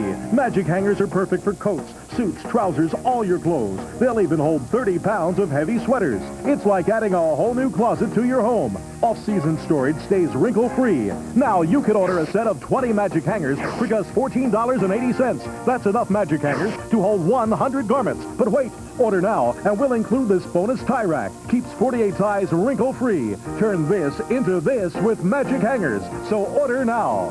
To order your Magic Hangers for $14.80 plus shipping, have your credit card ready and call 1-800-582-5333. That's 1-800-582-5333. Call now. Is your car still running bad? Well, don't get mad. Get Motor Up, the no oil change engine treatment for a smoother, quieter, and cooler running car. Over 3 million people have already added Motor Up to their automobiles, and now you can too with our special 30-day free trial offer. Just call the number on your screen and tell the operator that you want to try Motor Up before you buy it. This is a unique opportunity for anyone who's never tried Motor Up to try it now risk-free. It's so easy. Just add 1 bottle to your car's engine, and you'll see, feel, and hear a difference almost immediately. See, the whole car doesn't shake. It usually shakes really hard. I mean, just physically looking at the motor, it had a little shake to it, and then it smoothed right out. Almost instant. It's definitely a difference. Add just 1 bottle of Motor Up, and your car will run smoother. You can visibly see this part just shaking all over the place. After I added the Motor Up, this doesn't shake at all. Look at it, and it sounds great. Well, I just added Motor Up, and the car is definitely running quieter and smoother, too. It's definitely running smoother. Just 1 bottle, and your car will run quieter and cooler. Runs a little bit quieter now, and it started a little bit easier, a little faster on the start. The RPMs declined, and the machine got quieter, and it seems to have more pickup when we hit the accelerator. Without a doubt, it's definitely running cooler. I'm looking at the temperature gauge. It's lower and lower. I'm definitely impressed. I'll tell you that. No hesitation. It started right up. It drives like a brand new car. Use Motor Up and you'll get the same amazing results. And because you don't have to change your oil to add Motor Up, you'll save time and money. Before you spend more on costly repairs, call this number now. Put Motor Up to the test and see for yourself. This incredible 30-day free trial offer won't last long. So call now. Well, the cheerleaders here in Milwaukee are getting some cooperation now as the Mustangs have roared back to make this a 1-point game. Plenty of fan noise in this building now. Here comes LaFrance.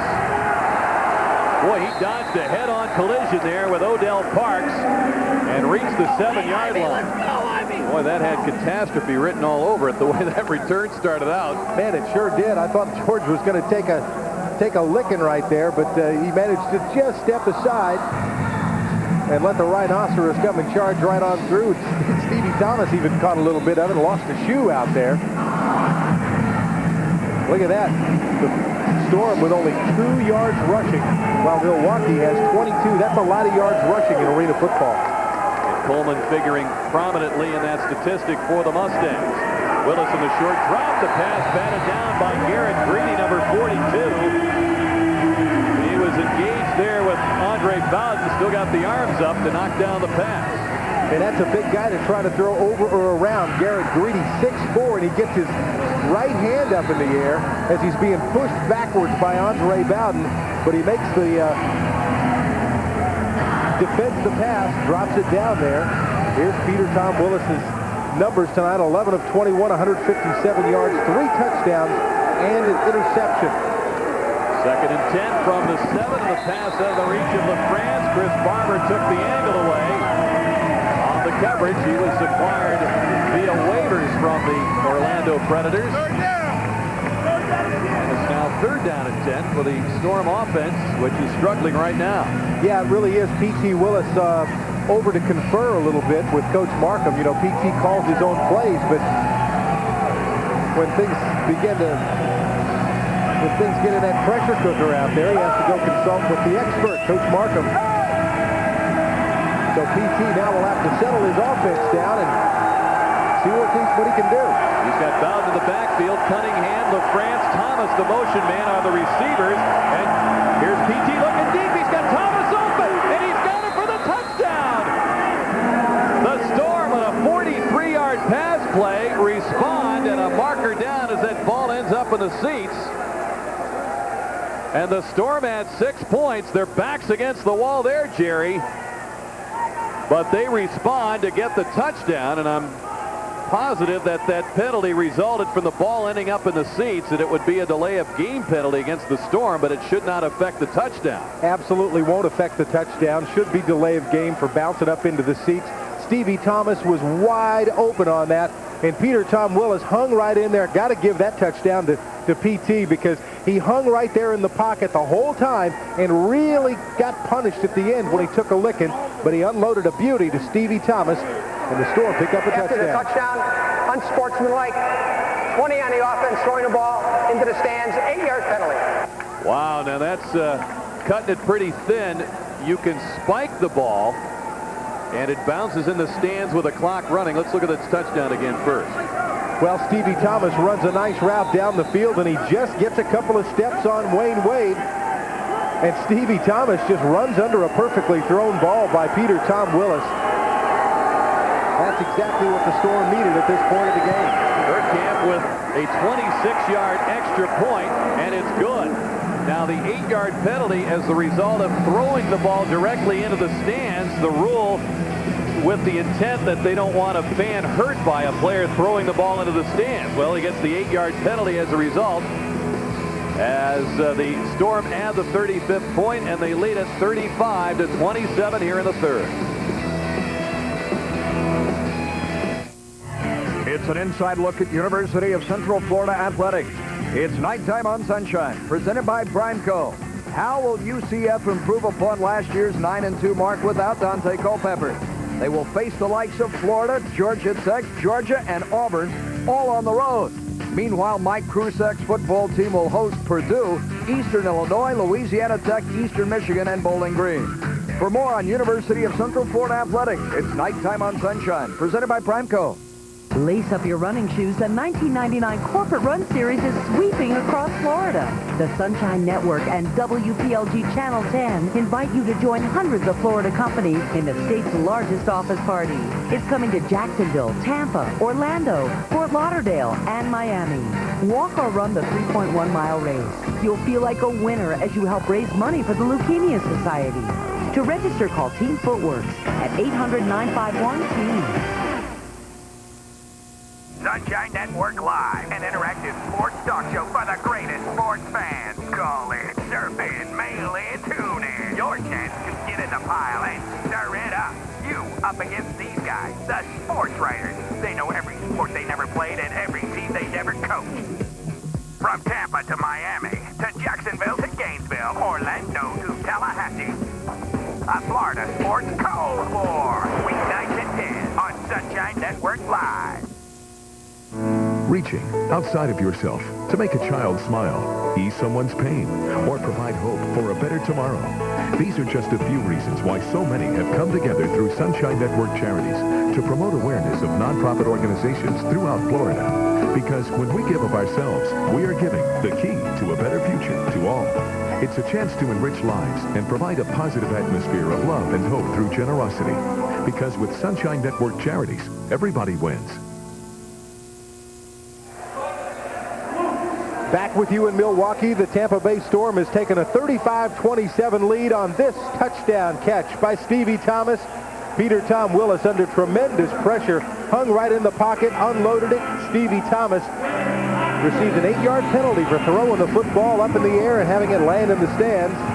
But Herkamp not only kicked the extra point over the upright. Line drive by Herkamp, well into the net. Healthy carom for Compton. He's got good protection bringing it out. Finally felled by Barley at the 18-yard line. So once again, good field position for John Jenkins' offense to go to work. Talking about momentum a while ago, the Storm really may have picked themselves up some offensive momentum. Let's check out the play selection.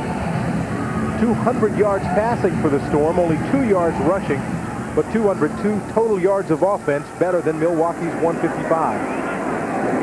Riley scoots up to the line of scrimmage, handling a deep drop, and he's pressured, lost the ball. Houghton knocked it away. Odell Parks picks it up. He's forced back even further back near the goal line, and the officials will mark him down inside the 5.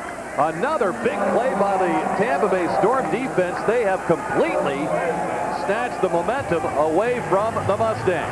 Absolutely. Stevie Thomas carried it into the end zone, and get a load of big Steve Houghton right here. Works his way around off the tackle, off the block, grabs Todd Hamill around the shoulder pads, knocks the football away, and then Les Barley manages to get himself back in there and try to recover the football and drop the man just about the goal line. So the Storm in good defensive position here. You lose 14 yards on that play, trying to get it back with a hook up to Herb Duncan. He's wrestled out by Cunningham. And it looks like they'll have about 8 yards to go. And third down facing them. Tim Markham wants his team not to give up any of that momentum. Says, we've got them right here, third down and about 11 yards. Let's not give them anything.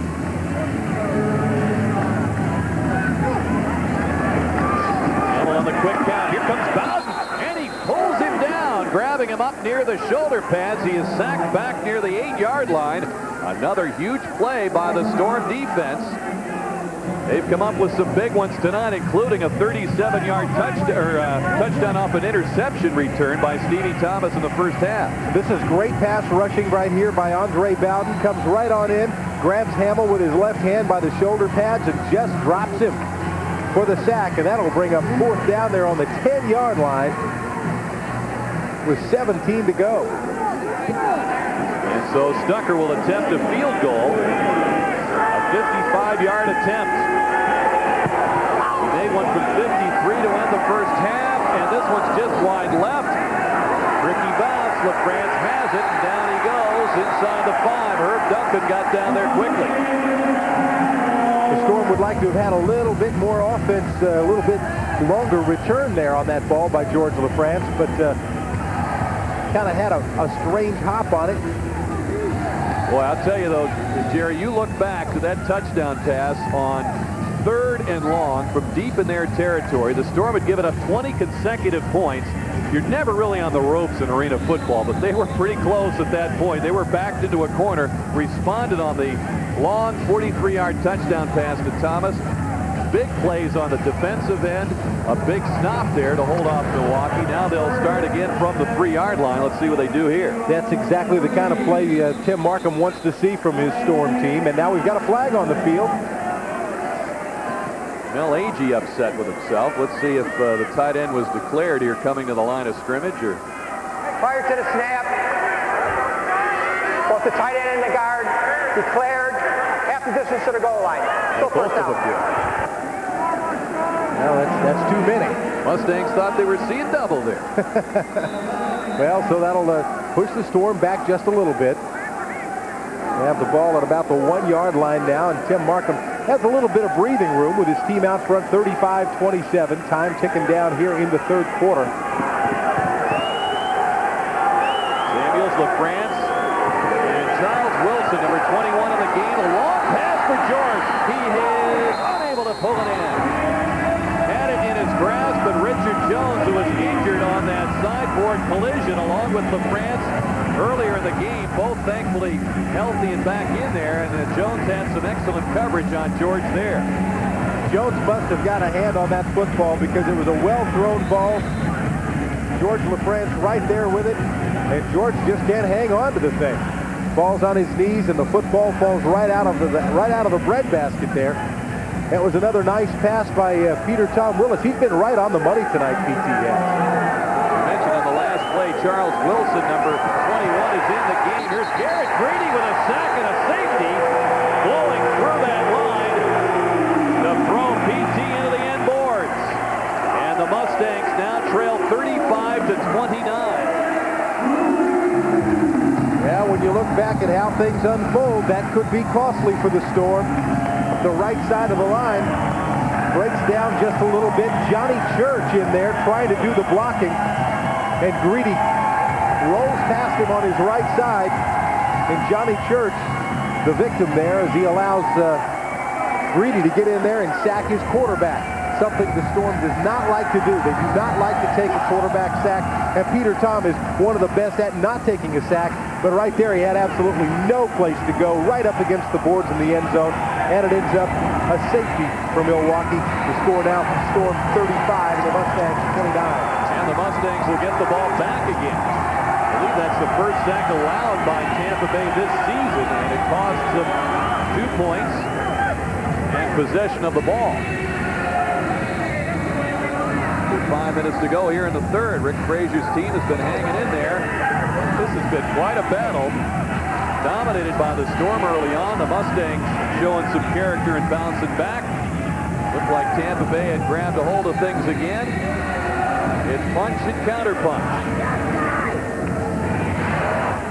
This ball is punched down to the 5. Riley dropped it, but has time to pick it up. John Riley belted as he reached the 17-yard line. Johnny Church, the product of the University of Florida, along with Mel Agee, number 75, made contact. So the Storm defense will have to dig in one more time and try to make something else happen. And the defense has really played well for the most part tonight. Caused a couple of turnovers. Stevie Thomas ran one back for a touchdown earlier. On the last possession by Milwaukee. Some great play by Steve Halboth. Compton in motion. Hamill looks for a deep on the flag pattern. Taken down by Henry. Does he make the catch? Yes, he does. Big gain for the Mustangs down to the Storm 13-yard line. Gary Compton is a big-time guy, and right there he made a big-time play. 6'2", and he just goes up and over Tommy Henry and makes this catch. It was a well-thrown ball, a little high, but Compton has to leave the turf in order to do it. Henry is all over him, and I'll tell you, Compton, give him some credit for hanging on to that football in a tough situation, and it gives the Mustangs a first down. A gain of 20 on that play. Hamill, plenty of time. However, the pass is picked off by Lawrence Samuels.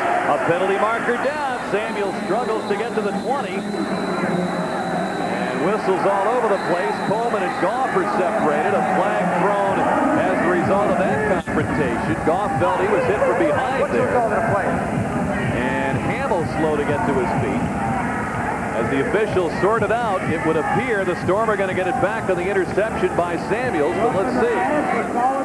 And how in the world did Lawrence Samuels manage to hang on to that football thrown about as hard as Todd Hamill could throw it, maybe from about 5 yards away, just stuck right in his big old hands. After the interception, personal foul, number 60 on the return team. It'll still be their ball, first down and 10. Penalty on Robert Big Goff. It happened after the play. Here's Todd Hamill rearing back. Now watch Lawrence Samuels.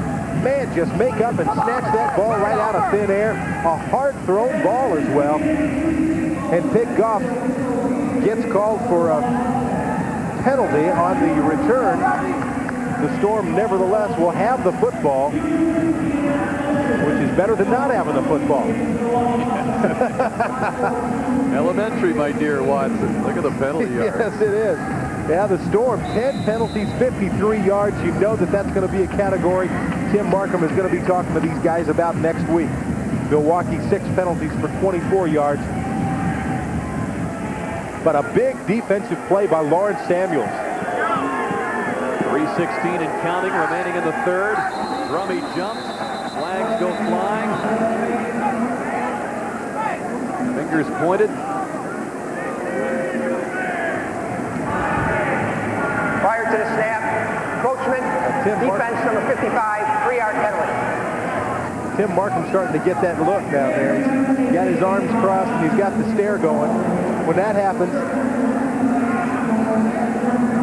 Ryan Drummy whistled for the flag for the offside as it was being announced against Milwaukee. 2 other officials were ready to walk it off against the Storm, but they will move it out to the 15. It'll be 1st and 7. Getting their ducks in a row tonight, the officials are. Early in the season for them, too. Drummy digs in against Steve Houghton, who's got family in attendance tonight, coming over from Grand Rapids, Michigan. PT picks out a receiver. Lawrence Samuels hiding along the sidelines, pushed out by Richard Jones. And Lawrence has a first down and a big gain inside Milwaukee territory at the 23. That was another nice job by the Storm offensive line. It gave PT plenty of time to move around back there. If you've got time to count to 3 back there in arena football, your offensive line is doing a tremendous job for you. Peter Tom Willis with lots of time checks off a couple receivers and finds Lawrence Samuels, as you said, Rick, hiding along that sideline over there, makes the grab for a first down and puts the Storm in some pretty fine field position on the Mustang 23. Big gain of 10. Cunningham in motion. Here's a handoff with a draw to Farley, and he's tackled by Tyrone McQueen and Flint Fleming, and it looks like he's going to lose a yard. Well, that was supposed to fool the Mustangs, and it wound up not really fooling anybody. Would have worked just fine if Les could have got that one step and got around his man just the way it was planned, but he was brought down anyway, just a 1-yard gain. Here's a quarterback comparison. Peter Tom Willis, 13 of 25, 215 yards, 3 touchdowns, an interception. Todd Hamill tonight, 2 touchdowns and an interception. Well, he closed the gap with a big second quarter. France circling deep in motion. Willis has time to look for George. Jones back defensively. The pass overthrown. Not much choice for PT on that one. Jones, the all-leaguer from NFL Europe, showing his stuff there. And it's interesting because you think of that league as a stepping stone to the NFL. Hey, well, so is this one. So says Richard Jones. He says, I think I got a better chance of reaching the National Football League through the Arena League than I do the other one. He's going to give this a shot. Absolutely. Just check out Johnny Harrison, where he is right now. Last year, the Defensive Player of the Year in Arena Football. Led the Storm in interceptions, tackles. Now he's on the Oakland Raiders roster. 3rd down and 11 for Tampa Bay. PT rifles it, deflected by Compton. A flag thrown in the direction of the defensive box. The Mustangs are complaining now. The Storm will take a turn at complaining. Let's see if we've got illegal defense or offensive holding. I think it's going to be offensive holding, maybe on Willie Wyatt there in the middle. Compton originally thought it was going to be on him for being out of the box, but that was not the case. Holding on the offense, number 55, penalty decline, 4th down. 4th and 11 from the 24 facing the Storm. Talking about the offensive line and how good a job they're doing giving PT time. Well, there it is right there in the middle of your screen. Willie Wyatt trying to hold off his man. Grabs a handful of jersey. He's there on the left side, countering that spin move. Trying to give his quarterback some time to throw the football. Ends up with the offensive holding, and that'll set up a field goal. A 40-yard attempt for Matt Kirkkamp, who missed his only field goal attempt last week. That was well over 50 yards. Didn't have much chance on that one. Let's see what happens here. to the left. And so the Mustangs will get the ball right near midfield. With 15 seconds to go here in the third quarter. Tim Markham just having a talk with her. Camp whacked him on the back of the helmet. My mistake, they're going to get it on a touchback at the 5-yard line. So the clock starts. Unlikely we're going to get a playoff before the end of the third here. And that's going to give the Storm defense plenty of room and plenty of time to get that aggression up and going again. Take it out some more on Todd Hamill and the Mustang offense. The Storm leads by 6, heading for the fourth quarter.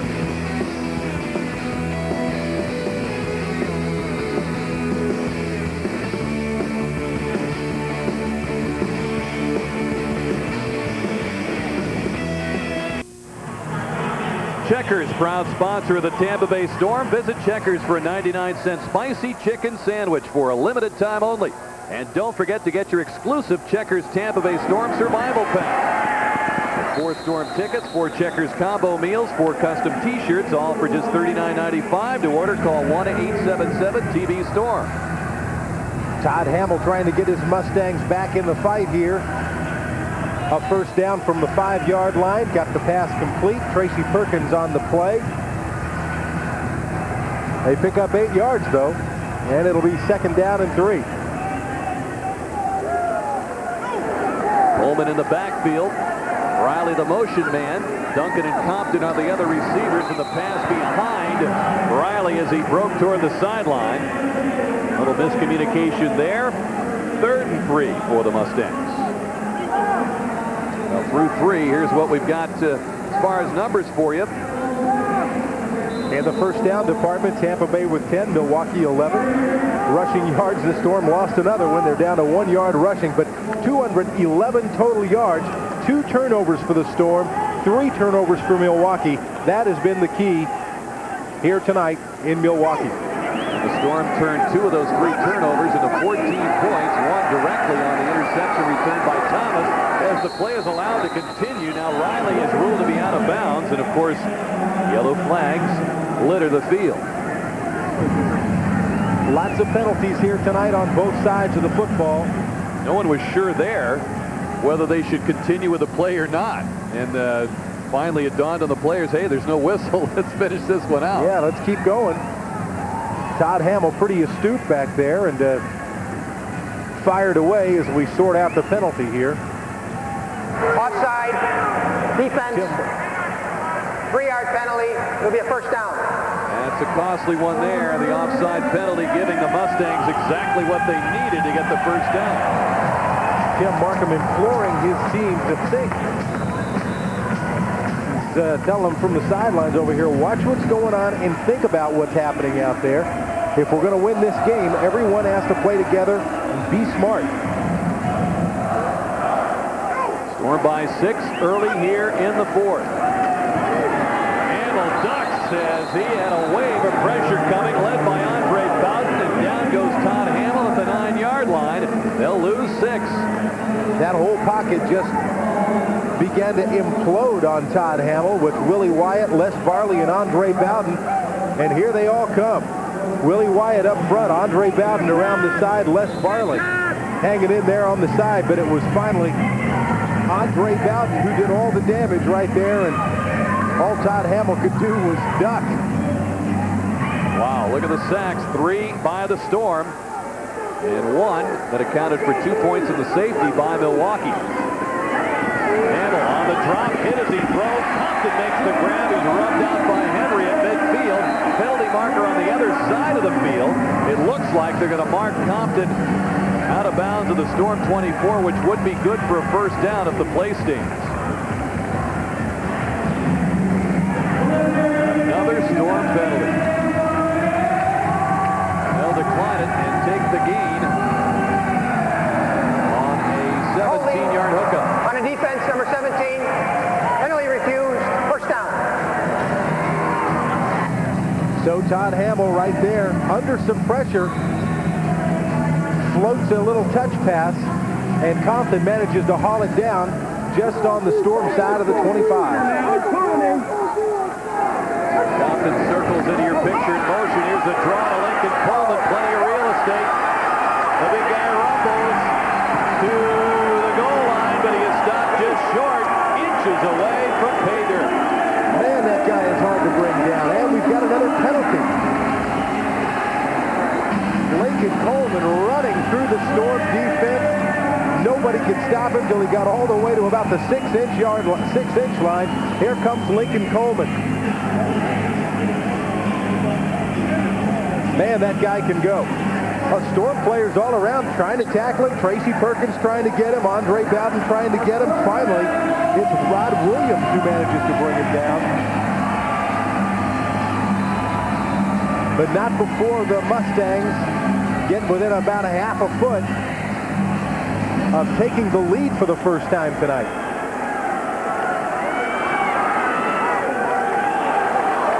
Touchdown ties. The extra point would give them their first lead. However, flags litter the field once again at the snap of the ball, and this should cost Milwaukee 3 yards. Prior to the snap, ball start, offense number 10, 3-yard penalty. Flint Fleming, who was a veteran of championship teams with a Detroit drive under Tim Markham, as well as the Storm, whistled on this one. You can see him move just before the snap. Can't do that up on the offensive line, and that gives the Storm defense just a little bit of breathing room. You know they just love to come up big here. Sack the quarterback, create a turnover ideally. You saw Fleming indicate he's the tight end. He stays in the block, though. Handle scrambles, trying to grunt for it, and the fans signal touchdown. The officials do not agree. It's a pretty bold move by your quarterback. And Tim Markham over there asking for a holding penalty and not getting any kind of response. Todd Hamill with some good protection there. The Storm not rushing the passer as much as maybe they would have liked to right there. And Todd Hamill breaks away, heads for the end zone, but Rod Jones and Andre Bowden managed to stop him. The football almost crossed the plane, but the officials are going to say he had a knee down at the 1-yard line. 2nd and goal. And a whistle as the ball is snapped. Another false start. Thomas and Coleman away from the ball, going nose to nose. Prior to the snap, delay on the offense, 3-yard penalty. Run out of time. The 25-second clock expired. Rick Frazier's team now backed up to the 5, where it will be 2nd and goal from there. Tim Markham digging deep in his playbook, drawing on all that past experience in the Arena Football League, trying to figure out how to get his defense to stop that guy, Todd Hamill. Hamill closing in on 18,000 passing yards. And this is a 50-yard field. How many passes would you have to throw for 18,000 in a career? They're trying to get the play clock reset. Well, Hamill has 126 yards throwing through 3 quarters, so he needed 365 to get to 18,000 tonight. It looks like he's going to fall short. They're marking it at close to the 4-yard line.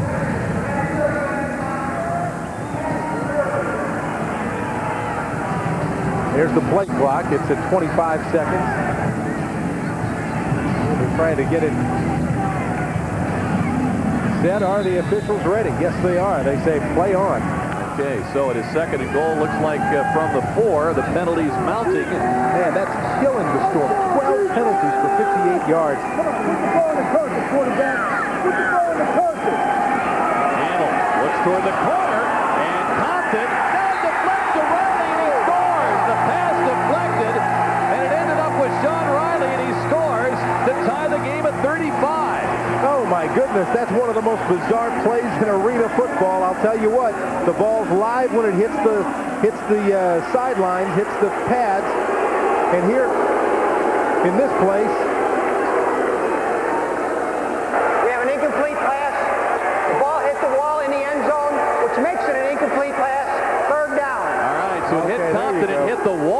is out of bounds in the end zone. The ball goes through Compton's hands. Oh, it bounces off the seats. It didn't even hit the wall. Bounced off the little rail right in front of the fans over there. Off Compton's hands, off the rail. And so that'll be an incomplete pass. And that'll bring up third down from the 5 for the Mustangs. It's been a long, strange trip for the Milwaukee Mustangs on this possession. Here comes Bowden on the rush. Hamill gets away. The pass is batted in the air. Picked off trying to grab it. And it just lays on the ground. And Hamill spikes it there. He's going to get flagged. And it's going to be 4th and goal from the 4. And it looks like they'll be backed up as a result of this penalty, with Hamill showing frustration. Tell you what, I have to say this about both teams. These guys are scratching and clawing both sides of the football, doing anything they can to make their way to the end zone or to keep somebody out of the end zone. This has really been a battle downstairs. Delay game, spiking the ball, offense, 3-yard penalty, 4th down. They'll back it up to the 7. Here's the play again. Well, first of all, Andre Bowden almost has Todd Hamill in the sack, but Hamill manages to escape, lets it go. Les Barley knocks it down at the line of scrimmage, and then in frustration, Hamill picks up that incompleted ball and slams it down on the turf, and that'll bring up 4th down. And the Mustangs will try to kick a field goal. So a team that was on the 6-inch line a while ago, thinking about going ahead in this game, will now try to settle for 3. Stucker looking for the 22-yarder. Goff nearly got through to get a hand on it, but the kick is good by Kenny Stucker. And the Mustangs do not tie the score with what they thought was going to be a touchdown on that drive. They settle for 3, and the Storm continues to lead in this game, 35-32, with 9:01 to play. Wow, we have seen it all tonight, Jerry. We've deflected passes bouncing off the railings, players going over the railings. We've had interception returns for touchdown, linemen catching passes for touchdowns and long gains. We have had it all here tonight on TV 38, and our first look at the Storm on live TV this year. Man, this whole game could be a highlight for the weird and the wacky this in arena football, with all the stuff that's gone on so far. And to boot, we got a 3-point game, 35-32, 9 minutes and 1 second left on the clock here in Milwaukee. The Storm out front, but man, it has been a battle all the way. And Tim Markham, boy, his team has shown a little bit of the Sybil complex here tonight, because they've come up with huge plays, and then they've turned around and taken very, very ill-timed penalties, and helped to keep Milwaukee in the game. And it's given us what shapes up to be a thrilling finish. LaFrance up the middle, head on with Garrett Greedy. Well, he dodged the train named Odell Parks in the 3rd quarter. He got a very rude introduction to Garrett Greedy there at the 13-yard line. That's where the Storm will start. Greedy out of UCLA, very versatile performer, has played every line position but center on both sides of the ball, and was pretty versatile at UCLA. He played defensive line, linebacker, very talented player.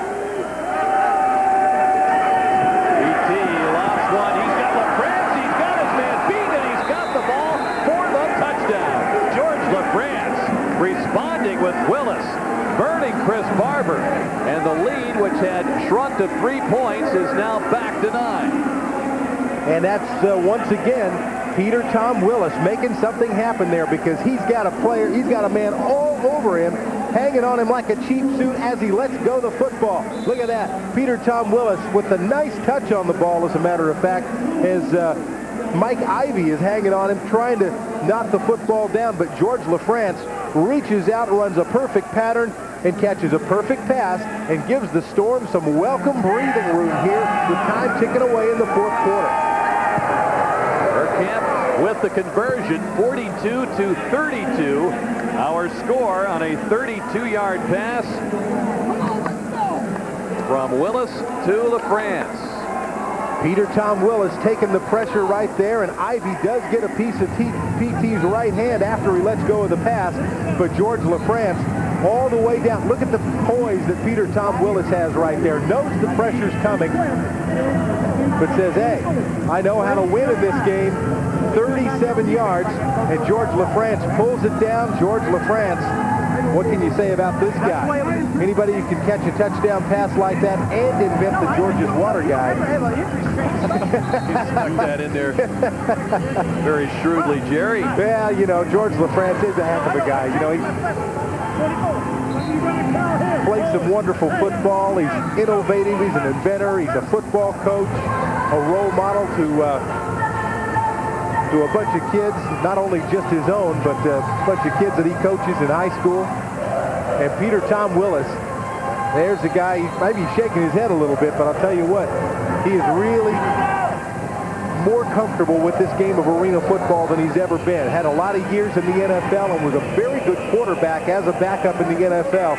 But I'll tell you what, Peter Tom Willis, a smart guy, has really come on. He could lead this team to a championship. Herkamp with a huge kick well up the screen. Compton takes it, and he's going to bring it out over midfield, and he reaches the Storm 20. Agee caught up to him to bring him down. Herkamp has had plenty of foot on those kicks, but the Storm have not been able to contain Gary Compton on the returns.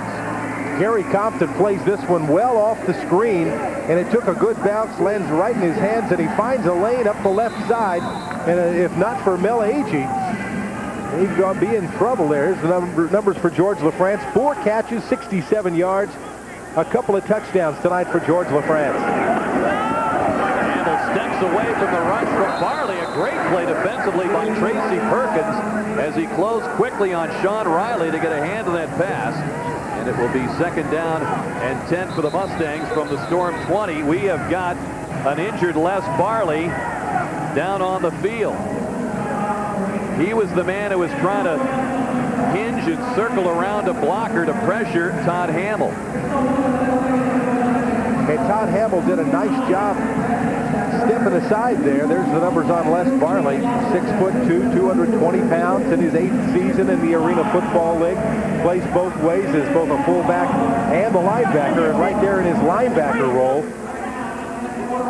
Boy, what a year he had last year on both sides of the ball. The Storm pushing him for the Iron Man of the Year, and well, he should have been, because he had a fantastic season. And it's great to see him up on his feet. Dave Van Hoos, the trainer, escorts him off. We'll look at it again on the left side of your screen.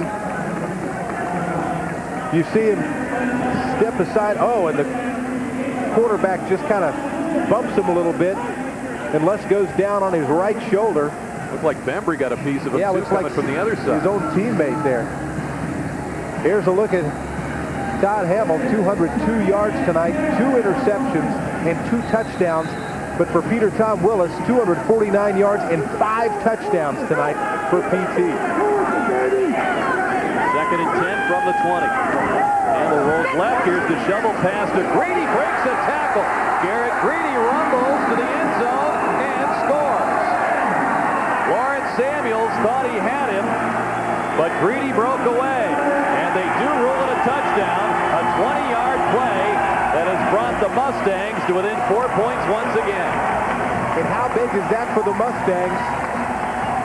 Garrett Greedy takes this thing, takes the little shovel pass, the same thing Todd Hamill did earlier in the game, and Greedy finds a lane, and he is just wide open, makes it all the way to the end zone. And the tables turn one more time here in Milwaukee. Stucker on for the extra point. Van Stammen, of course, has got plenty of time to get things settled down, and Stucker hits the soft net with 6:19 to play. It's a 42-39 Tampa Bay Storm lead. Do not go away. Celebrate the 30th year of Florida State women's athletics. The tradition and excellence continue with the dedication of the Seminole Softball and Soccer Complex. The Florida State 30th Anniversary Dedication Weekend, Tuesday night at 7 on Sunshine. Their spirits will be as high as their jumps, as over 1,500 members from the top school teams and all-star squads compete in the 1999 State of Florida Cheer and Dance Championships. Tuesday at 8:30 on Sunshine. SunshineNetwork.com. Keystrokes away when you're on the way. SunshineNetwork.com. Right at your fingertips, covering all the action. Your web source for big-time Florida sports. What has, what should, what is predicted to happen. A fan's interactive guide. Continuous live scoring. Weekly and daily editorials. Prep sports coverage. Team and TV schedules, stats, standings, and a whole lot more. Serious sports surfing. SunshineNetwork.com. Back with you in Milwaukee, where the Mustangs have pulled within 3 points of the Tampa Bay Storm, 42-39, and here's how they did it. Todd Hamill with a little shovel pass out front to Garrett Greedy. Lawrence Samuels can't bring this great big 6'4", 270-pounder down, and Greedy finds a lane down the left side of the football field, hustles down to the end zone, and with 6:19 left, the Mustangs trail the Storm 42-39. Tampa Bay now gets the football back.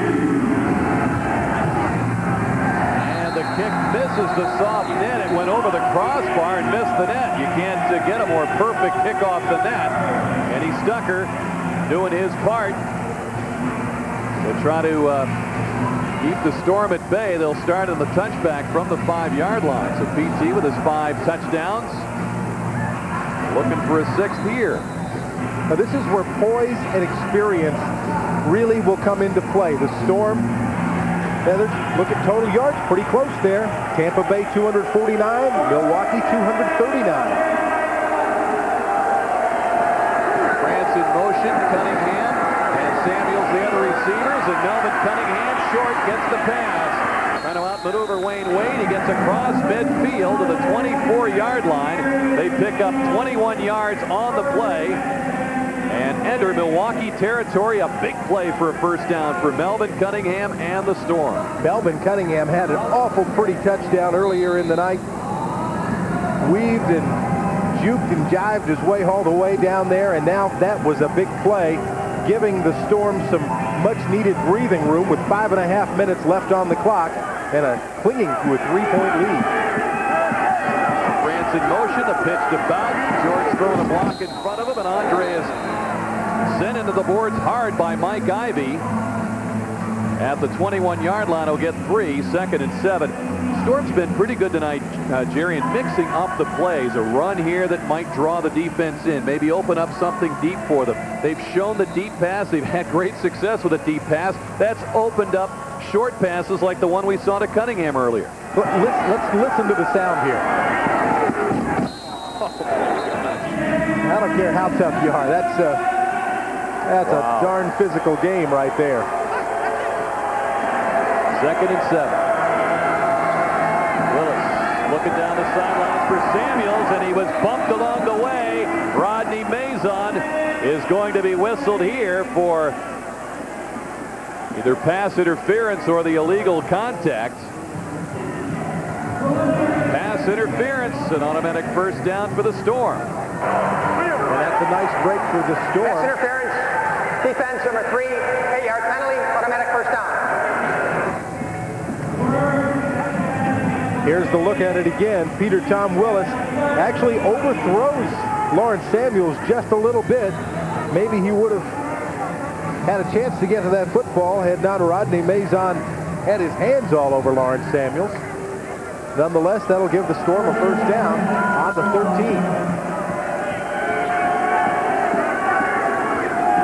Willis has plenty of time, and a wide open LaFrance for yet another touchdown connection. This one 13 yards, and the Storm continue to pile up the points and try to stay ahead of the Mustangs as the lead is now back to 9. Check out the pattern that George LaFrance runs right here. Got his arms working. He does exactly the same thing every time. Now watch the catch. He says, I'm right here, and he has nice body control from George LaFrance as he's got his backside going one way, and he brings his hands out the other way to make a fingertip catch, and once again, give the Storm a little bit of room to breathe here in Milwaukee. Scores his third touchdown reception of the night. The kick by Urkamp is true, and the lead is 49-39. Still 3:34 to go. Anything can happen. We've seen plenty of everything tonight, and plenty of George LaFrance and P.T. Willis hooking up for scores.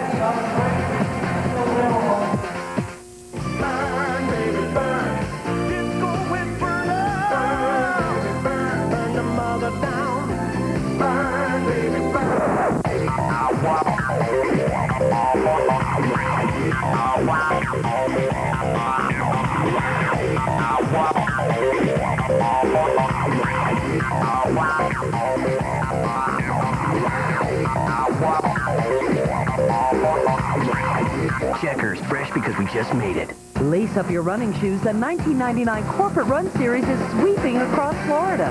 The Sunshine Network and WPLG Channel 10 invite you to join hundreds of Florida companies in the state's largest office party. It's coming to Jacksonville, Tampa, Orlando, Fort Lauderdale, and Miami. Walk or run the 3.1-mile race. You'll feel like a winner as you help raise money for the Leukemia Society. To register, call Team Footworks at 800-951-TEAM. Well, welcome back. The fans trying to rally the Mustangs here. That's right, girls, you're on TV. These girls are used to being on TV. Now the Storm out front by 10, 49-39 with 3:34 left to go here in Milwaukee. Compton heads for the corner to field that kick off the screen from Urkamp, and he's met in a solid hit by Big Goff, whose addition last year really helped in the kick coverage department, among other things. So Hamill and his offense go to work from the 10-yard line with 3:29 to play. Tell you what, talking with Ron Selesky, Director of Player Personnel today, marveling at the conditioning that Big Goff maintains. Says he's only got about 7 or 8% body fat. And he says that he's in better shape now at age 33, almost 34, than he was when he was a kid playing football for the Buccaneers. Coleman on the carry. He is belted once, twice, 3 times, ultimately brought down at the line of scrimmage on the final collision involving Sylvester Bembry. Bembry has really been a warrior tonight down there for the Storm. Talked to Bem yesterday, Jerry, and he says that the pain is subsiding a little bit. The muscles around the knee injury have come around, and the swelling has gradually subsided. Feeling pretty good about his game and about his health at this point. Hamill able to look off one receiver, connect with Compton at the 16-yard line. They'll have a 3rd down and 4 facing them here with 2:30 and counting. Before the game began tonight, we talked about the need for the Storm pass rush to get itself in gear. It has done that tonight. I believe they've sacked Todd Hamill about 3 times. And more importantly, well, at least as importantly, they've pressured Todd Hamill. They've got 2 interceptions and have turned turnovers into points. Compton brutally wrestled down by Tommy Henry, but he's got the 1st down on a pickup of 7 out to the Mustang 22. Well, that Compton, he is one tough customer. Lawrence Samuels trying to wrestle the ball away from him. Couldn't even do that. Compton, very strong for a guy like that size. I bet every coach in this league would love to have Gary Compton in his lineup. You betcha. Hamill steps away from the pressure, and the pass deflected. Perkins had a beat on it. However, it bounced off his hands into the Storm bench. 2nd down and 10 with 1:33 and counting. The clock will not stop until we get to the 1-minute mark. Andre Bowden was called his name all night long. He's had an excellent night pass rushing, putting the pressure on Todd Hamill again. Hamill laid it out there, and Tracy Perkins almost picked it off. Overload the left side with a wide side of the field there. Hamill looks now. He's got Riley diving to try to make a catch, and it looks like he did so. And it's good for the 1st down of the Storm 16-yard line. We'll get the 1-minute warning here. Each team has the full complement of timeouts remaining. Here's the pass from Todd Hamill. Sure looked to me like the ball hit the ground, but no, it was an awfully nice catch by Riley. Gathered it up in his arms and gives the Mustangs some time. Rick Frazier's looking on, has to be a little bit nervous, trailing the Storm by 10 points with only a minute left on the clock. But his football team is driving. Riley, the motion man, a drop play to Coleman that worked for big yardage earlier in this quarter. He's taken down here after a short gain. Bembry and Samuels combined there, and now Milwaukee will use one of its 3 timeouts with just under 51 seconds remaining, and the Storm in front by 10.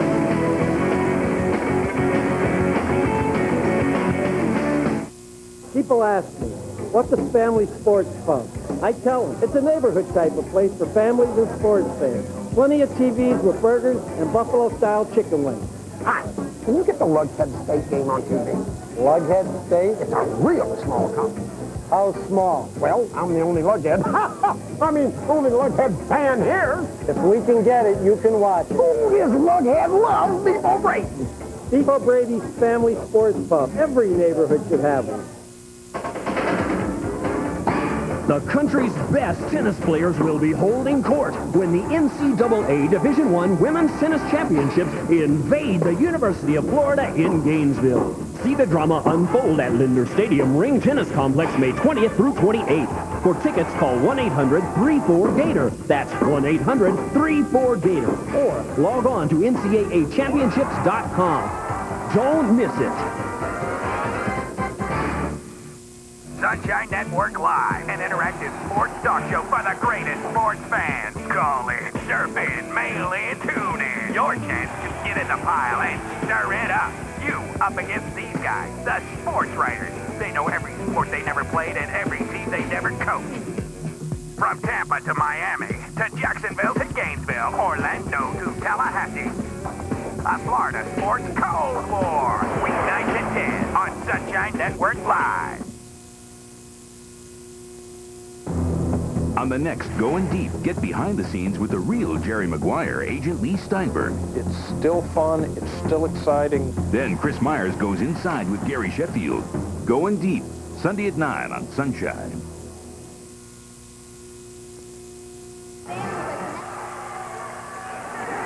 Hamel scrambles, and he's knocked down by Goff and Bembry. The ball fumbled. It's lateral back. Maison trying to get on it.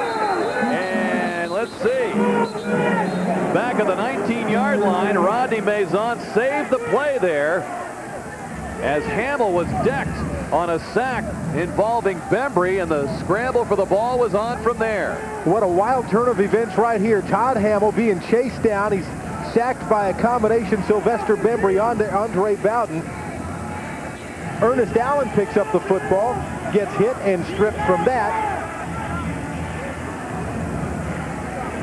And the Mustangs wind up with it, but they're all the way back now at the 19-yard line. They've got 3rd and 14 with only 41 seconds left and down by 10. Hamel looking for Compton, over and throws him into the seats. 36.3 remaining. Todd Hamel looking for his favorite receiver. They've worked together here in Milwaukee for 6 years. And now they're looking at 4th and 14 yards to go.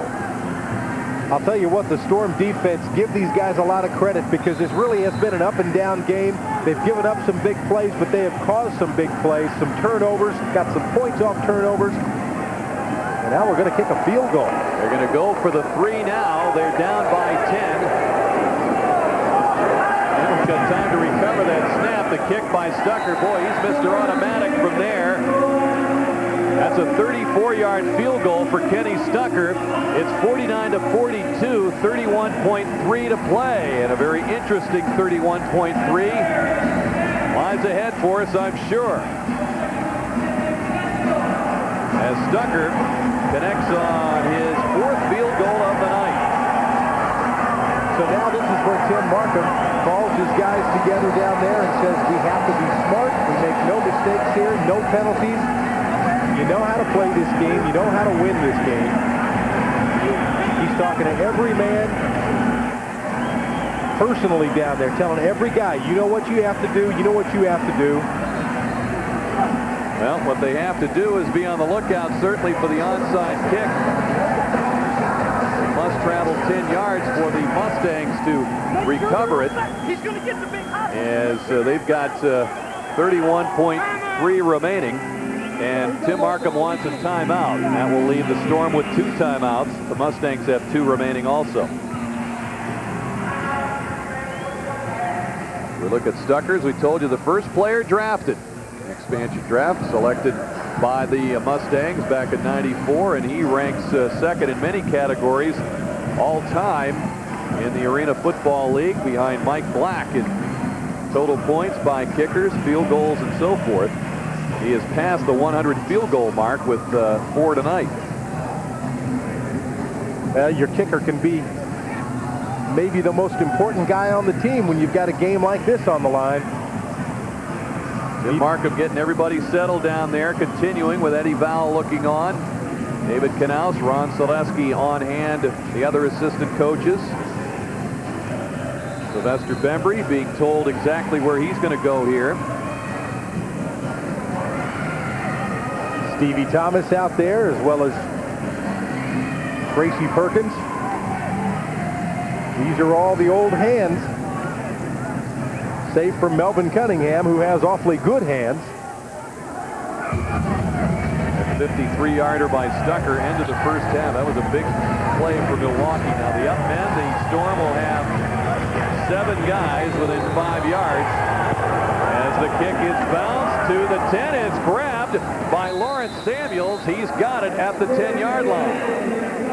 And Lawrence made a nice leaping effort to get that, too. Had to jump off the turf and caught it right in the breadbasket. You'll see it on the left side of your screen here. The kick goes diagonally across the screen, takes a big hop, and Lawrence Samuels jumps way up, says, "This is my football." And with 29.2 seconds left, the Storm has it. Almost looked like the Storm laid a trap. They left an opening for Stucker to try to get that ball 10 yards for his guys to recover it. But one of the good hands people, Lawrence Samuels, there waiting for it, and he was not going to give it up. So from the 8, it's first and goal for Tampa Bay, and the dive ahead by Barley. Now he has got to get positive yardage here to keep the clock moving. And he does, just barely, to force Milwaukee to use a timeout with 22.6 seconds to go. That rule, team is ahead in the final minute. If you run the ball, you've got to get positive yardage, running or passing, actually, in order to keep the clock moving. You can't just run it out. And Les Barley's awfully good at that, running the football. In fact, anytime he gets tackled, he's still pointed toward whatever end zone he's headed for. You don't see Les Barley running sideways out here. Part of that's Tim Markham. He wants his guys always headed for positive direction. Well, the Storm from here have a bye week, which, considering this team coming together as late as it did, the new faces new to this sport, they've got a week now to get everybody comfortable, get everybody on the same page, shore up some areas, and prepare to meet the Florida Bobcats on May 15th at the Ice Palace. A couple of games coming up. The Bobcats the 15th and the Nashville Cats coming in on Saturday, May 22nd. With the handoff to Barley, gets the positive yardage down to the 5, forcing Milwaukee to use its final timeout with 18.9 seconds to play. Tim Markham is a master strategist. That's what he's been during his entire tenure in the Arena Football League. Calling Tim Markham over. Coach Rick Frazier would like to have that many years in the Arena Football League. He's been the defensive coordinator here for a couple of years. One year he had this defense ranked at the top of the league, and they were 10-6 that season. And now the head coach of this team has them pointed in the right direction. They've just run up against a couple of pretty hot teams. In the opener last week against Portland, they lost pretty badly, but tonight here, I'll tell you, it has been a dogfight all the way. Very entertaining game. Very entertaining game from a fan's point of view. Lots of souvenir footballs have gone off into the stands. Souvenir players into the stands. Yeah, souvenir players. We've had some of those. Showed how tough George LaFrance is. This game has had a surprise around every corner for fans looking in tonight. Barley on another carry to try to finish this off. However, did he get positive yardage? The clock continues to run inside 10 seconds. And that's going to do it. Les Barley working hard right to the final horn. It was a physical battle on both sides of the football tonight. Wow. The Storm outlasts the Milwaukee Mustangs by the score of 49-42 in a game that, well, indicated by the score, had a lot of everything. Rick Fraser obviously disappointed. Tim Markham elated to get his first win of the season under his belt, and the Storm celebrate that 100th regular season game all time with the victory. They're 76th in regular season play. We'll be back. Well, the crowd here at the Bradley Center has cleared out as the Storm, with a smoke clearing, win by 7 points, defeating the Milwaukee Mustangs. As we show you tonight's play of the game, brought to you by Ariel. And you called, we answered. So the Storm right here. And this is the last touchdown of the night for the Storm. Peter Tom Willis unloads to Big George LaFrance. It's the 6th touchdown of the night for Peter Tom. Number 3 for George. That made it 49-39 with 3.5 to go. And the Storm wins it here in Milwaukee. Tough choice coming up with a play of this game. I'll tell you, we'll be back with more in just a moment. Now you can golf like the pros. Join in the fun of the Toyota Golf Skills Challenge National Tour event, the world's largest golf skills competition for all ages and abilities. Test your game on 8 different skills. Take 3 shots at each skill with a chance to win prizes from Toyota and TaylorMade. Whether your handicap is 3 or 30, you'll have a great time. Pick up entry information at your local Toyota dealer, wherever you play golf, or call 1-800-932-8337 today to reserve your tee time. When the Magic visit Chicago, they'll steal the show. Orlando wants to contend. Playoff momentum must begin. Coverage begins Wednesday night at 8 on Sunshine. Are you living in the dark ages using dangerous sharp knives? Well, step into the future with the amazing new Rotato, the easiest and safest way to peel fruits and vegetables. Just load the Rotato, adjust the spring-loaded robotic arm, and watch the razor-sharp Kai blade conform to any fruit or vegetable. Spend less time preparing meals and more time enjoying them. It peels potatoes, tomatoes, even kiwis. You'll do apples for applesauce, lemons for lemon zest, exotic fruits like mangoes for healthy fruit salads, and nothing goes to waste. Order now, and you'll also receive this Julienne slicer, a $10 value at no extra charge. But if you pick up the phone in the next 10 minutes as a special one-time bonus, the exclusive Tap and Chop is yours free. It makes short work of all your chopping needs. Tap and Chop does onions, herbs, nuts, even ice. You'll receive the Rotato, all the accessories, the Julienne maker, and the Tap and Chop, all for just $29.99. Order now. To order Rotato for only $29.99 plus shipping, call 1-800-738-8448. That's 1-800-738-8448, or send check or money order to the address on your screen. Can't miss Baseball Thursday. The Lord of the Long Ball, Mark McGuire, powers the Cardinals against Pittsburgh in a Central Division showdown. Oh, that tastes good. Can't miss Baseball Thursday on Sunshine. Tampa Bay Storm Arena football has been brought to you by Delta Airlines, the new Dodge, Seminole Indian Casino, and Ariel. Well, in a game that had twists and turns, and I'm sure Storm fans ran the gamut of emotions following this game. The one steady as a rock guy you would expect him to be in this situation is our player of the game, sponsored by Dodge, P.T. Willis. Peter Tom Willis with 6 touchdowns on the night. We said before the game he needed to come in here and show his poise and his leadership. He did just that, standing steady in the face of all kinds of Mustang fire tonight. Hits George LaFrance for 3 touchdowns, and the Tampa Bay Storm beat the Milwaukee Mustangs 49-42, Rick. Well, Jerry, it was a wild one, and the Storm even their record at 1-1. Milwaukee now at 0-2. The Storm off next week. They're home against the Bobcats on Saturday the 15th. Home against the Nashville Cats on Saturday the 22nd. Final score 49-42. The Storm over the Mustangs. Our thanks to our crew here. And for Jerry Johnson and our producer-director Tom Smith, Rick Peckham saying so long from the Bradley Center in Milwaukee.